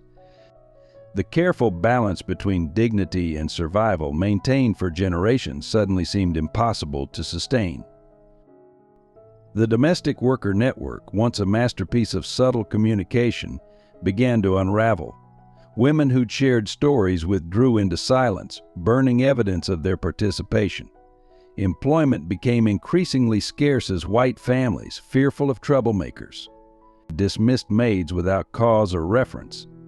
The economic impact hit hardest at the most vulnerable elderly workers, single mothers, those supporting extended families. Churches, traditionally safe havens of community resistance, faced unprecedented pressure. After Pastor Green's church burning, other congregations received similar threats. Sunday services grew smaller as fear overcame faith. The spiritual backbone of the community, sustained through generations of oppression, showed signs of breaking. Education suffered next. Teachers who'd secretly supported the manuscript project found themselves under scrutiny. Several were fired for inappropriate conduct code for teaching beyond the approved segregated curriculum. Children faced increased hostility at school, their grades mysteriously dropping, their college recommendations lost or denied. The medical crisis following Dr. Bradford's death created a healthcare desert in the colored community. Other doctors, fearing similar fate, stopped treating black patients altogether. Pregnant women, the elderly, and the chronically ill faced impossible choices between suffering and seeking help from increasingly hostile institutions. Social bonds strained under the weight of suspicion. Neighbors who'd shared everything for decades now eyed each other warily, unsure who might break under pressure and inform. Community gatherings dwindled. Traditional support systems, food sharing, child care networks, emergency assistance began to collapse. Young people, witnessing the cost of resistance, faced bitter choices. College students home for summer found their scholarships mysteriously revoked. Job opportunities vanished. The next generation's dreams of progress seemed to evaporate, replaced by their parents' familiar resignation. Aileen captured the community's pain in her prayer journal, fear doing what hate never could, turning us against each other, making us forget who we are, making us choose between truth and survival. Lord, help us remember survival without dignity ain't really living. The manuscript project, once a source of hope, became associated with loss and danger. Women who'd eagerly shared testimonies now denied ever speaking. Vital evidence disappeared as people chose immediate safety over long-term change. The weight of collective trauma threatened to crush their resistance entirely. Even children reflected the community's fracturing. Mae Mobley wasn't the only child suddenly separated from beloved caregivers. These forced separations created lasting trauma on both sides. The natural bonds between generations, traditionally a source of resilience, became another casualty of fear. The economic warfare proved particularly effective. Black-owned businesses found their supplies interrupted, their loans recalled, their customers intimidated. The fragile economic ecosystem that sustained the community began collapsing, forcing impossible choices between resistance and survival. Yet amid this devastation, small acts of defiance continued. Underground networks evolved, becoming more secretive but also more determined. New support systems emerged, less visible but more resilient. The community, bent but not broken, adapted to survive. Minnie's kitchen still served as a gathering point, though now under cover of darkness. Women shared resources rather than just stories, food, medicine, job information, warnings about dangerous situations. The resistance transformed from truth-telling to mutual aid and protection. Abelin's role shifted from storyteller to community healer. Her home became an unofficial counseling center where people shared grief and fear, finding strength in shared struggle. The manuscript's power now lay not in its words, but in the bonds it had created. Young people, despite their crushed dreams, found new ways to resist. They created study groups disguised as social clubs, sharing banned books and forbidden knowledge. Their determination to learn and grow, despite everything, carried seeds of future change. The community impact revealed both vulnerability and resilience.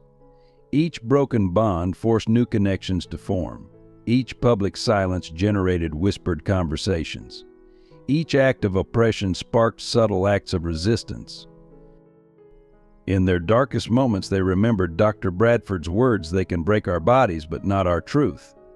They can silence our voices, but not our stories. They can crush our resistance, but not our hope." The community's wounds ran deep, but beneath the surface, something remarkable was happening. Like a forest after fire, new growth was already beginning in the ashes of loss. From the depths of communal devastation, new forms of resistance began to emerge, subtle and powerful as underground streams. The manuscript project, though wounded, had planted seeds that refused to die, sprouting in unexpected places and ways. Minnie's kitchen became the heart of a new underground economy. Women who'd lost jobs through blacklisting started home-based businesses, cooking, sewing, cleaning for each other. What began as survival strategy evolved into economic independence. They discovered strength in interdependence, building networks that didn't rely on white employment. Abeline transformed her grief over Mae Mobley into action. She started secret reading circles in her home, teaching children whose education had been disrupted. Other former maids joined her, each sharing skills learned through years of raising white children. This shadow education system preserved knowledge and hope for the next generation. The burned churches gave birth to house prayers, small groups meeting in homes, combining worship with organizing. These intimate gatherings proved harder to infiltrate or intimidate than large congregations. Faith and resistance intertwined in new ways, stronger for being tested. Dr. Bradford's medical legacy lived on through his trained nurses. They established an underground healthcare network, treating patients in homes and back rooms. Eleanor Bradford secretly supplied medicines and equipment, turning her grief into practical support. This parallel medical system saved countless lives. Young people found creative ways to pursue education despite closed doors. Study groups formed in back rooms and basements. College students home on break became teachers. Books passed hand to hand like precious contraband. The hunger for learning proved stronger than fear. Rachel May's network, though pushed underground, developed new strength. Domestic workers became information gatherers, documenting continuing abuses and corruption. Their testimonies, now more carefully collected and protected, built cases for future justice. Constantine's daughter's death sparked a new kind of resistance among younger white women. Several Junior League members quietly began supporting the community, passing information and resources. These unlikely allies proved valuable in ways their husbands never suspected. Skeeter's journalistic skills found new purpose documenting this evolution. She recorded not just stories of oppression, but tales of survival and adaptation. The manuscript's focus shifted from exposing past wrongs to mapping paths forward. Pastor Green, though churchless, discovered his congregation had grown stronger scattered than gathered. His messages spread through whispered conversations and passed notes, reaching people who'd never entered his church. Spirit proved more powerful than structure. Even the children adapted, creating games that preserved community connections. Jump rope rhymes carried coded messages. Playground games passed information between families. Their natural resilience showed adults the way forward. Abeline wrote in her prayer journal, "They tried to break us apart, but we growing together in new ways. Like roots after storm, can't see them above ground, but they holding tight below, getting stronger, running deeper." The resistance learned to work invisible like yeast in bread. Small acts multiplied shared meals, borrowed books, passed medicines, whispered encouragements. Each gesture strengthened community bonds. Each connection rebuilt what violence had torn. Most importantly, they learned to protect their hope. Stories were no longer shared carelessly but preserved carefully, passed to those ready to hear them. Truth became something precious, protected and nurtured like a flame in darkness. May Mobley's generation, though scattered, carried seeds of change in their hearts. The love they'd known from their caretakers proved stronger than learned hatred. Their innocent questions continued challenging adult prejudices. The manuscript itself, though unpublished, achieved immortality through fragmentation. Its stories lived in memory and whispered tellings, changing with each retelling but keeping their essential truth. Like oral traditions of old, they became part of community consciousness. Eleanor Bradford's transformation from grieving widow to quiet revolutionary inspired others. Her example showed how loss could fuel determination rather than defeat. Her home became a different kind of safe house, one where grief turned to purpose. From these scattered pieces, a new kind of resistance emerged, less visible but more resilient, less confrontational but more deeply rooted. The community discovered strength in adaptability, power in connection, hope in collective memory. The dead were honored not through revenge but through continued resistance. Each small act of survival and support became a memorial to those lost. Their sacrifices gave meaning to the struggle's new forms. In this way, tragedy birthed transformation. The community's wounds became sources of strength. Their losses opened paths to new kinds of victory. The truth had changed shape, but it hadn't died. It had gone underground like seeds waiting for spring. The revelation exploded across Jackson like a thunderclap on a sweltering Sunday afternoon. Chief Holbrook's secretary, racked by guilt and terminal cancer, delivered a deathbed confession that shattered the power structure's remaining facade. She had maintained detailed records of every corrupt order, every covered-up crime, every act of orchestrated violence over 2 decades. The evidence was irrefutable. Her meticulous documentation included dates, times, participants, and most damningly, financial transactions. Treloar's death wasn't just murder, it was an ordered hit, authorized directly by Chief Holbrook after discovering the young man's evidence of systematic wage theft. The paper trail led straight to Johnny Holbrook's skimming operation and its high-level protectors. Dr. Bradford's heart attack revealed its true nature through toxicology reports the secretary had hidden. The poison matched a batch confiscated by the police department weeks earlier.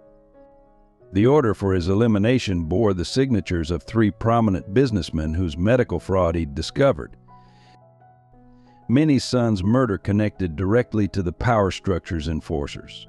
Police logs showed patrol cars deliberately diverted from the area during the attack. Hospital records proved emergency response delayed on official orders. Every detail of the cover-up emerged in stark, documented clarity. The systematic corruption extended deeper than anyone imagined. Tax records showed decades of funds diverted from colored schools and infrastructure. Hospital budgets revealed deliberate underfunding of colored wards. Employment records documented organized wage theft across multiple industries. Constantine's forced exile unraveled as part of a larger pattern of silencing witnesses. Her daughter's fatal accident joined a long list of orchestrated eliminations, each death connected to specific threats to the power structure's control, each carefully planned and covered up. Rachel May's intelligence network received posthumous validation. Her overheard conversations in the governor's mansion matched perfectly with the secretary's records of official orders and unofficial arrangements. The extent of high-level involvement in daily oppression became undeniable. The secretary's records also revealed the machinery of intimidation. Every threatening phone call, every act of vandalism, every economic reprisal had been carefully planned and documented. The systematic nature of the oppression emerged in bureaucratic detail. Abe Aline's prayer journal found unexpected confirmation. Incidents she'd recorded matched official documents, providing independent verification of the secretary's claims. Her witness became cornerstone evidence in the emerging investigation. Most explosively, the records exposed a network of sexual abuse and exploitation protected by official power. Elizabeth Leafault's husband appeared repeatedly in hushed-up incidents. Other prominent men's crimes against domestic workers had been systematically buried through intimidation and payoffs. The manuscript project itself appeared in police surveillance reports, revealing how close they'd come to complete destruction. Lists of planned retaliations, thankfully never fully executed, showed the danger they'd faced. Their paranoia proved wholly justified. Skeeter's family's financial persecution traced directly to Chief Holbrook's orders. Bank records showed coordinated pressure on their loans, deliberate crop supply interruptions, and orchestrated labor shortages. The economic warfare had been carefully planned. Pastor Green's church burning connected to a series of authorized arsons targeting community gathering places. The systematic destruction of black institutions had been official policy, documented in cold bureaucratic language. The secretary's confession didn't just expose past crimes, it revealed active conspiracies. Plans for further elimination, scheduled intimidations, and organized repression waited in pending files. The machine of oppression had been caught mid-operation. As news spread, the power structure's remaining support crumbled. Business leaders rushed to distance themselves from exposed conspirators. Political allies vanished overnight. The carefully maintained system of control collapsed under the weight of undeniable evidence. Abe Aline wrote in her journal, "Truth been there all along, hidden in plain sight, written down by the very hands that tried to bury it. Lord works in mysterious ways, turning their own careful records against them." The exposure brought immediate consequences. Federal investigators descended on Jackson. State officials faced indictments. Local authorities scrambled to cooperate, turning on former allies in hopes of leniency. But the most profound impact was psychological. The power structure's image of invincible control shattered permanently. Their efficiency at oppression became evidence of their criminality. Their very competence at corruption ensured their downfall. The truth had found its moment. Like water breaking through a dam, it swept away decades of carefully constructed lies. The secretary's final act of conscience achieved what years of resistance had worked toward. Jackson would never be the same. The truth had been fully exposed, and there was no turning back. In the wake of the secretary's revelations, Jackson's power dynamics transformed with dizzying speed. The once mighty hierarchy collapsed like a house of cards, creating vacuums that new forces rushed to fill. Every institution faced demands for accountability and reform. Chief Holbrook's arrest marked the first domino. Federal agents led him out of his office in handcuffs, past rows of his own officers who turned their backs in silent repudiation. His carefully built network of corruption imploded, with former enforcers scrambling to provide evidence against their boss in exchange for leniency. The Ladies' League underwent dramatic restructuring.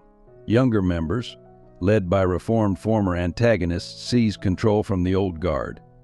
Elizabeth Leafault found herself ostracized by the very social circle she'd once dominated. The organization's focus shifted to genuine charitable work and racial reconciliation. Hospital administration saw a complete turnover. Dr. Bradford's documented cases forced systemic changes in healthcare delivery. Eleanor Bradford, appointed to the hospital board, ensured implementation of new policies guaranteeing equal treatment. The segregated wards disappeared practically overnight. The economic landscape shifted dramatically.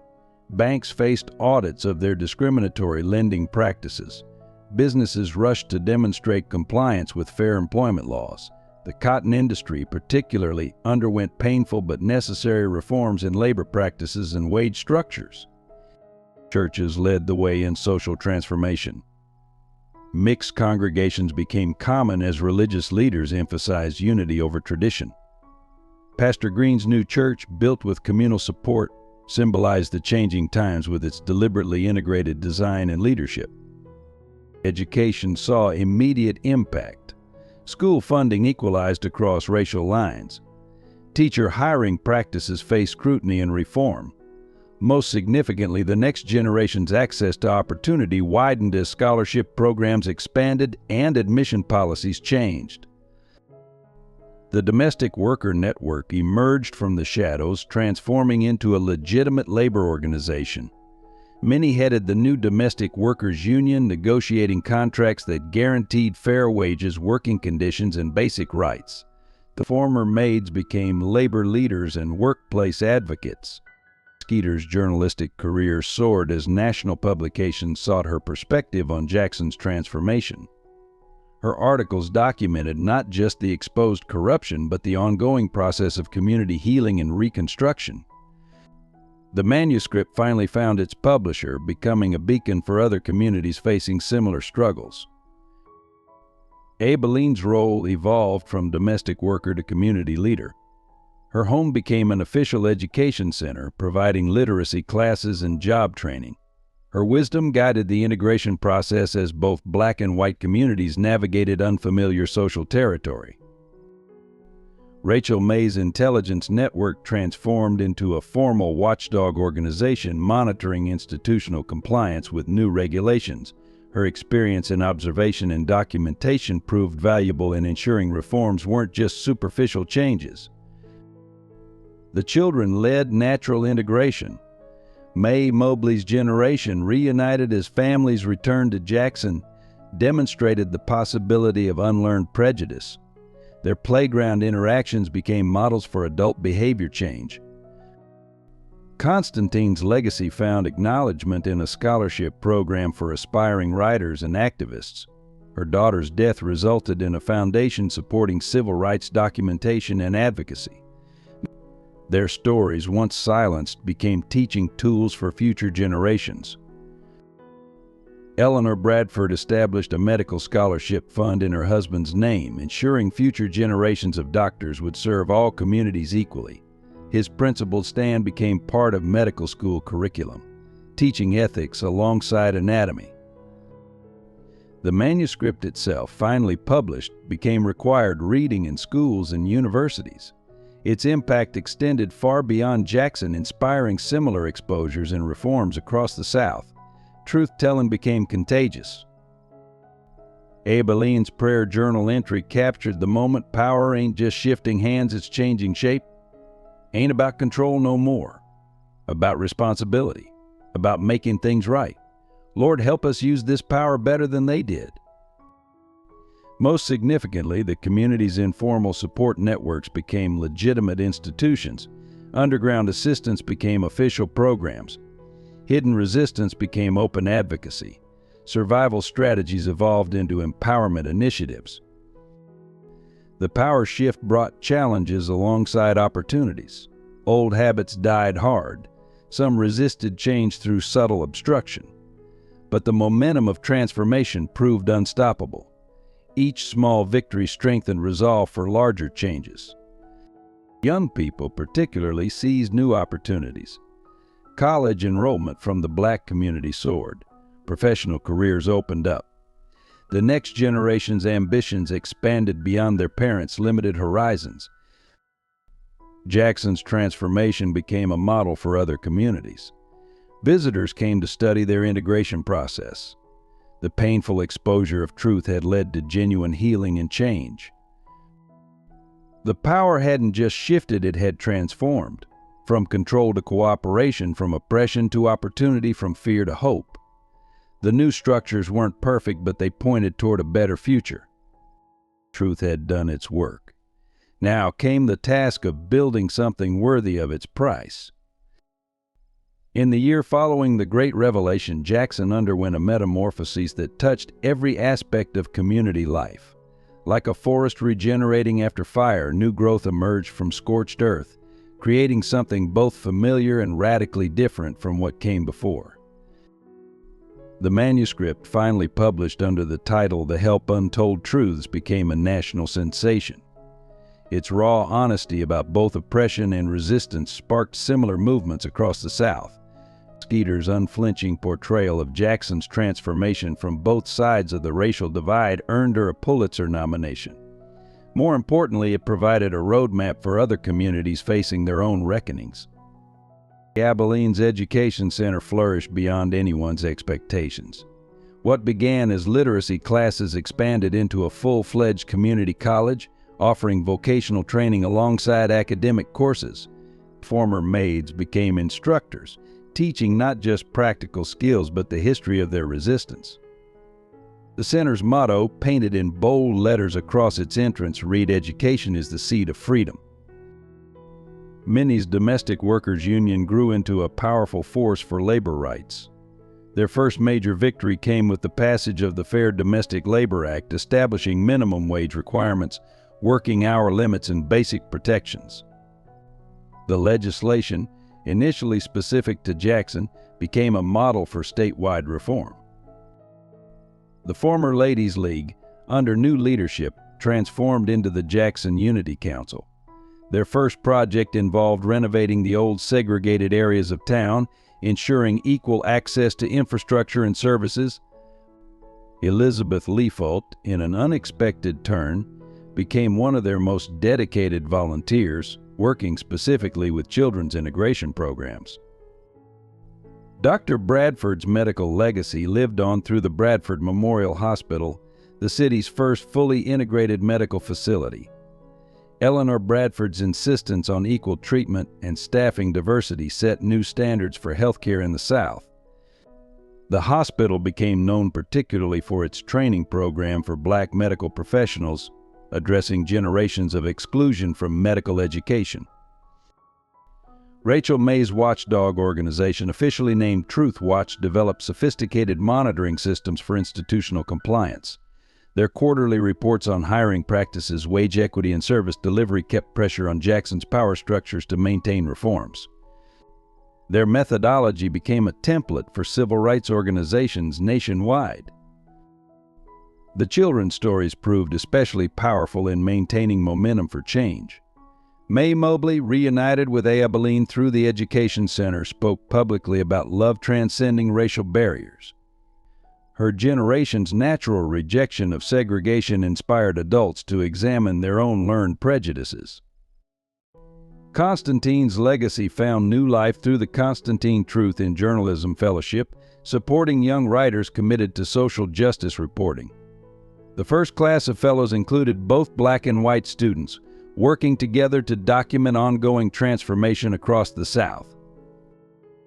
Pastor Green's new church became a model of integrated worship and community service. Sunday services drew people from all backgrounds, while weekday programs provided practical support for families navigating social changes.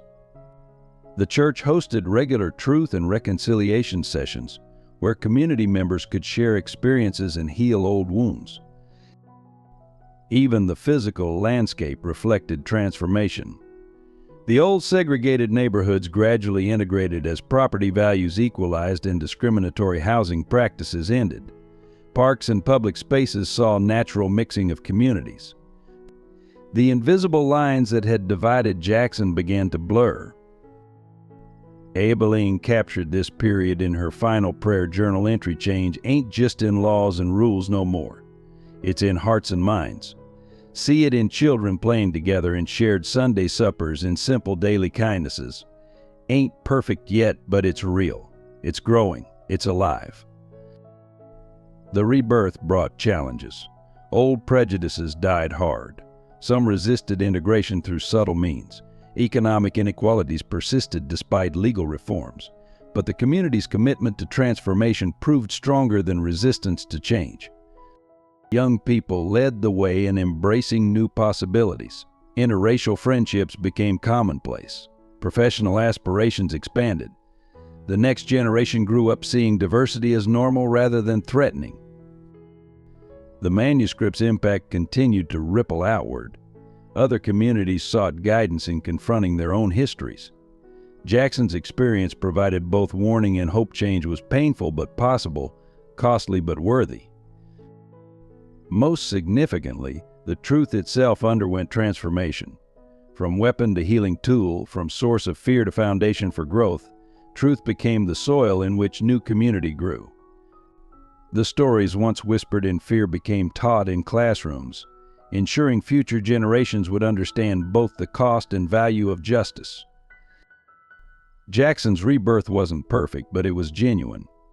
Like all new growth, it required constant tending, protection, and patience. But the seeds of change, watered with tears and blood, had taken root. Federal indictments hit Jackson like summer lightning in August 1963. Chief Holbrook and 27 officials faced charges ranging from corruption to murder. The courthouse, once a symbol of segregated justice, now hosted a different kind of history. The trials exposed deeper corruption than even the Secretary's records revealed. Former officers testified about systematic violence. Bank executives admitted to coordinated discrimination. Business leaders confessed to decades of wage theft. Each testimony added new chapters to the manuscript's allegations. Treloar's murder case proved pivotal. Johnny Holbrook broke under cross-examination, confessing how his uncle, Chief Holbrook, ordered the killing to protect their financial schemes. The young man's death, meant to silence truth, instead became the key that unlocked justice. Many testified about her son's murder, her quiet dignity more damning than any shouted accusation. The courtroom fell silent as she described police cars deliberately avoiding her neighborhood that night. Her testimony connected personal tragedy to institutional corruption. Dr. Bradford's murder unraveled when the pharmacist who supplied the poison turned state's evidence. The conspiracy reached into hospital administration and city government. Eleanor Bradford sat through every session, her presence reminding everyone of integrity's cost. Abilene's documentation proved crucial. Her prayer journals, matching official records, provided independent verification of crime patterns. Her detailed accounts of discrimination in the Leafault household illuminated how personal prejudice enabled systemic injustice. The Ladies' League faced its own reckoning. Elizabeth Leafault and others testified about organized harassment of domestic workers. Their social network, once used for oppression, now exposed its own machinery of control. Former members turned on each other, revealing deeper layers of complicity. Rachel May's intelligence from the governor's mansion connected local corruption to state-level conspiracy. Her testimony implicated officials who had considered themselves safely distant from Jackson's troubles. The circle of accountability widened with each revelation. Constantine's death and her daughter's accident formed a pattern with other silenced witnesses. The systematic elimination of threats to power became clear. Each death connected to specific moments when truth threatened control. The trials transformed Jackson's power structure. Convictions reached into every major institution: police, banks, businesses, government. Each verdict affirmed the manuscript's central truth: segregation required violence to maintain itself. Skeeter's published accounts of the trials reached national audiences. Her articles connected Jackson's story to broader civil rights struggles. Local justice became part of national transformation. May Mobley's generation watched from school classrooms as history unfolded. Teachers used the trials to discuss justice, courage, and change. Young minds absorbed lessons about standing for truth regardless of cost. Pastor Green's new church hosted prayer vigils throughout the trials. Different congregations came together, finding unity in seeking justice. Spiritual healing accompanied legal remedies. The manuscript itself became court evidence, its collected testimonies now part of official record. Stories once whispered in fear echoed through the halls of justice. Truth long suppressed found its voice in law. Sentences reflected the crime's severity. Chief Holbrook received life imprisonment for orchestrating murders. Others faced lengthy terms for corruption and conspiracy. Financial penalties stripped ill-gotten gains from prominent families. Beyond criminal justice, civil proceedings redistributed wealth stolen through discrimination. Back wages, property values, and denied opportunities saw restitution. Economic justice accompanied criminal punishment. Most significantly, institutional reforms accompanied individual accountability. Police department oversight, banking regulations, labor protections, each verdict mandated specific changes. Justice went beyond punishment to prevention. Aibileen wrote in her final court diary, "Truth ain't just winning in court. It's changing how things work. Each verdict building something new. Each sentence clearing ground for better things to grow." The trials concluded by fall, but their impact continued rippling outward. Other communities began examining their own power structures. Jackson's experience provided both warning and blueprint for change. Justice had come at high cost, lives lost, families broken, communities damaged. But its price purchased real transformation. Jackson's power structure, built on centuries of injustice, fell to truth spoken in court. The legal system, once a tool of oppression, had become an instrument of change. Justice, long denied, found its moment. A year after the trials, individual transformations proved as significant as institutional changes. Former enemies became allies, victims became leaders, and silence transformed into powerful voices for change. Elizabeth Leafault's evolution shocked Jackson society. After public apologies to Aibileen, she dedicated herself to integration initiatives. Her work with children from both communities helped other white mothers confront their prejudices. May Mobley returned from California, reuniting with Aibileen through Elizabeth's support. Minnie emerged as a powerful labor leader. The Domestic Workers Union expanded across Mississippi under her leadership. Her personal tragedy fueled a fierce dedication to protecting others' children. Former employers now negotiated with her as an equal, respect replacing fear. Aibileen transformed her home into a community education center. Former maids became teachers, sharing knowledge long hidden. Her gentle guidance helped both communities navigate integration's challenges. May Mobley became her star pupil, bridging racial divides through childhood wisdom. The remaining Ladies League members split into two camps. Younger women, led by reformed former antagonists, created the Jackson Unity Council. Older hardliners maintained separation but found their influence diminishing. Social power shifted to those embracing change. Eleanor Bradford channeled grief into action.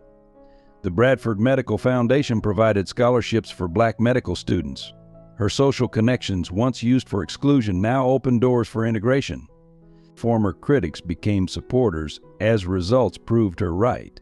Skeeter's journalism career soared nationally. Her coverage of Jackson's transformation inspired similar movements across the South. The manuscript, published with all names intact, became required reading in universities. Truth-telling became her legacy. Rachel May's expertise in observation found new purpose. Her training program for corporate accountability monitors became nationally recognized. Former domestic workers used their invisible status to document continuing discrimination, ensuring reform stuck. Constantine's daughter's story catalyzed change in publishing. Her foundation supported Black writers and journalists. The truth she died protecting found new voice through generations of authors she inspired. Pastor Green's integrated congregation demonstrated practical reconciliation. Sunday services became networking opportunities for community integration. His truth and reconciliation sessions helped heal generational wounds. Chief Holbrook's family surprised everyone. His teenage granddaughter publicly denounced her family's legacy and volunteered at Aibileen's education center. Personal transformation proved possible even in unlikely places. May Mobley's generation led natural integration. Childhood friendships crossed racial lines without effort. Their innocent acceptance challenged adult prejudices more effectively than any protest. The manuscript subjects found unexpected peace. Sharing their stories publicly freed them from old fears. their truth finally acknowledged, allowed healing to begin. Abilene wrote in her new teaching journal, "Change ain't just in laws and rules. It's in hearts turning toward truth, in hands reaching across old lines, in children showing us better ways to be." Local businesses transformed under new leadership. Black entrepreneurs bought established companies. Integrated workforces became normal. Economic power began shifting gradually but significantly. Young professionals returned to Jackson, attracted by change opportunities. The brain drain reversed as new possibilities opened. Their energy and ideas accelerated transformation. The children's education system demonstrated most dramatic change. Integrated classrooms fostered natural friendships. Teachers from both communities shared knowledge freely. Learning flourished in diversity. Even resistant families faced personal reckonings. Grandchildren questioned segregation's logic. Younger generations chose integration over tradition. Family dynamics evolved with social changes. The domestic worker community gained professional status. Former maids earned teaching credentials. Their wisdom, once devalued, became recognized expertise. Personal dignity matched professional respect. Jackson's transformation inspired surrounding communities. Visitors studied their integration methods. Personal stories of change proved more powerful than political mandates. Each transformation reflected larger truths about human potential. People could change. Understanding could grow. Healing was possible. Personal evolution continued daily in small moments. Shared meals bridged old divisions. Mixed church services felt natural. Children played without awareness of former barriers. The manuscript's power lived in these individual changes. Each personal transformation validated its truth. Each healed relationship proved its worth. Jackson's future emerged through these personal evolutions. Institutional change provided framework, but individual transformation created lasting difference. Truth had done its work, one heart at a time. 5 years after the trials, Jackson's transformation had become a case study in societal change. The ripples of truth-telling touched communities far beyond Mississippi's borders. The manuscript evolved into different forms.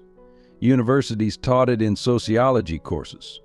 Civil rights groups used it as an organizing template. Hollywood adapted it into an Academy Award-winning film.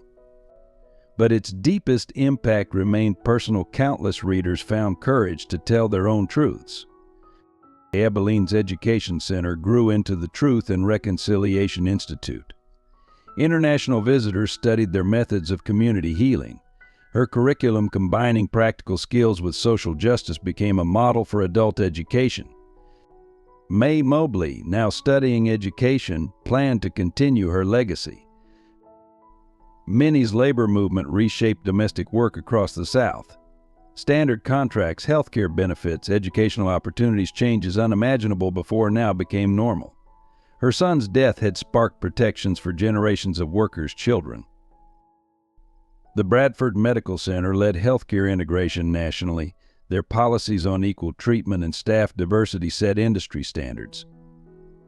Eleanor Bradford's insistence on documenting health disparities helped identify and address systemic inequities. Skeeter's journalism career focused on transformative justice stories. Her coverage inspired similar revelations in other communities. The manuscript's success created space for more voices of truth, more stories of change. Constantine's literary foundation nurtured new generations of writers. Annual fellowships supported authors documenting social transformation. Her daughter's sacrifice inspired fearless truth-telling in print. Pastor Green's reconciliation model influenced religious communities nationwide. His integrated congregation demonstrated practical unity. Regular truth-telling sessions became part of many churches' healing ministries. Rachel May's corporate accountability methods spread through business schools. Companies adopted her transparency protocols. Former domestic workers trained executives in ethical leadership. The children's natural integration proved most lasting. Mae Mobley's generation, now entering leadership positions, brought inherent understanding of equality. Their influence gradually replaced old prejudices with new possibilities. Jackson itself transformed beyond recognition. Integrated neighborhoods thrived. Black-owned businesses flourished. Mixed social gatherings became unremarkable. The invisible lines that once divided the city faded. The manuscript subjects aged with dignity. Their stories, preserved in print and film, educated new generations. Their example, courage, resilience, truth-telling inspired ongoing change. Abilene's final journal entry reflected this legacy. Truth ain't just about past anymore. It's alive in every child born free, every friendship crossing old lines, every small kindness replacing ancient hate. We planted seeds of change, now watching them grow. The Ladies' League became historical footnote. Their former power, based on segregation, disappeared naturally. Young women created new organizations focused on genuine community service. Economic transformation proved particularly significant. Black economic power grew steadily. Integration created new business opportunities. Shared prosperity replaced enforced inequality. But education showed most dramatic change. Integrated schools produced leaders in every field. Former maids' grandchildren became doctors, lawyers, professors. Knowledge, once restricted, flowed freely. The legal system maintained reforms. Regular audits prevented regression. New generations of lawyers, inspired by the trials, defended civil rights. Justice grew stronger through vigilance. Even resistant families eventually adapted. Grandchildren rejected old prejudices. Mixed marriages became common. Family gatherings reflected broader social integration. Young professionals chose Jackson intentionally. Its transformation attracted changemakers. New ideas and energy kept progress moving forward. The manuscript's power lived on through action. Each small victory validated its truth. Each positive change honored its witnesses. Each new voice carried its legacy forward. Jackson's story became shorthand for possibility. Communities facing similar challenges sought their guidance. Personal transformation multiplied into societal change. Truth had done more than expose past wrongs. It had created new realities, changed hearts, opened futures. The cost had been high: lives lost, families broken, communities damaged. But the legacy proved worthy of the price. A better world grew from truth's painful seeds. Jackson's transformation remained imperfect. Some prejudices persisted, economic inequalities lingered, but the direction of change continued forward. The manuscript's final impact wasn't in its words, but in lives changed. Stories shared, truth told, hope renewed. A new chapter in human possibility had opened, and its pages continued turning. Friends, your support means everything to us. If this powerful story moved you, please hit subscribe to join our storytelling family. Every like, share, and comment helps these important stories reach more hearts. Share with loved ones who need to hear messages of courage and change. What touched you most about this story? Let us know in the comments below, and here's the big question: would you like to hear part 2? The story continues with even more dramatic revelations and transformations. Remember, one subscribe, one vote for more meaningful content. Together we can keep these vital stories alive.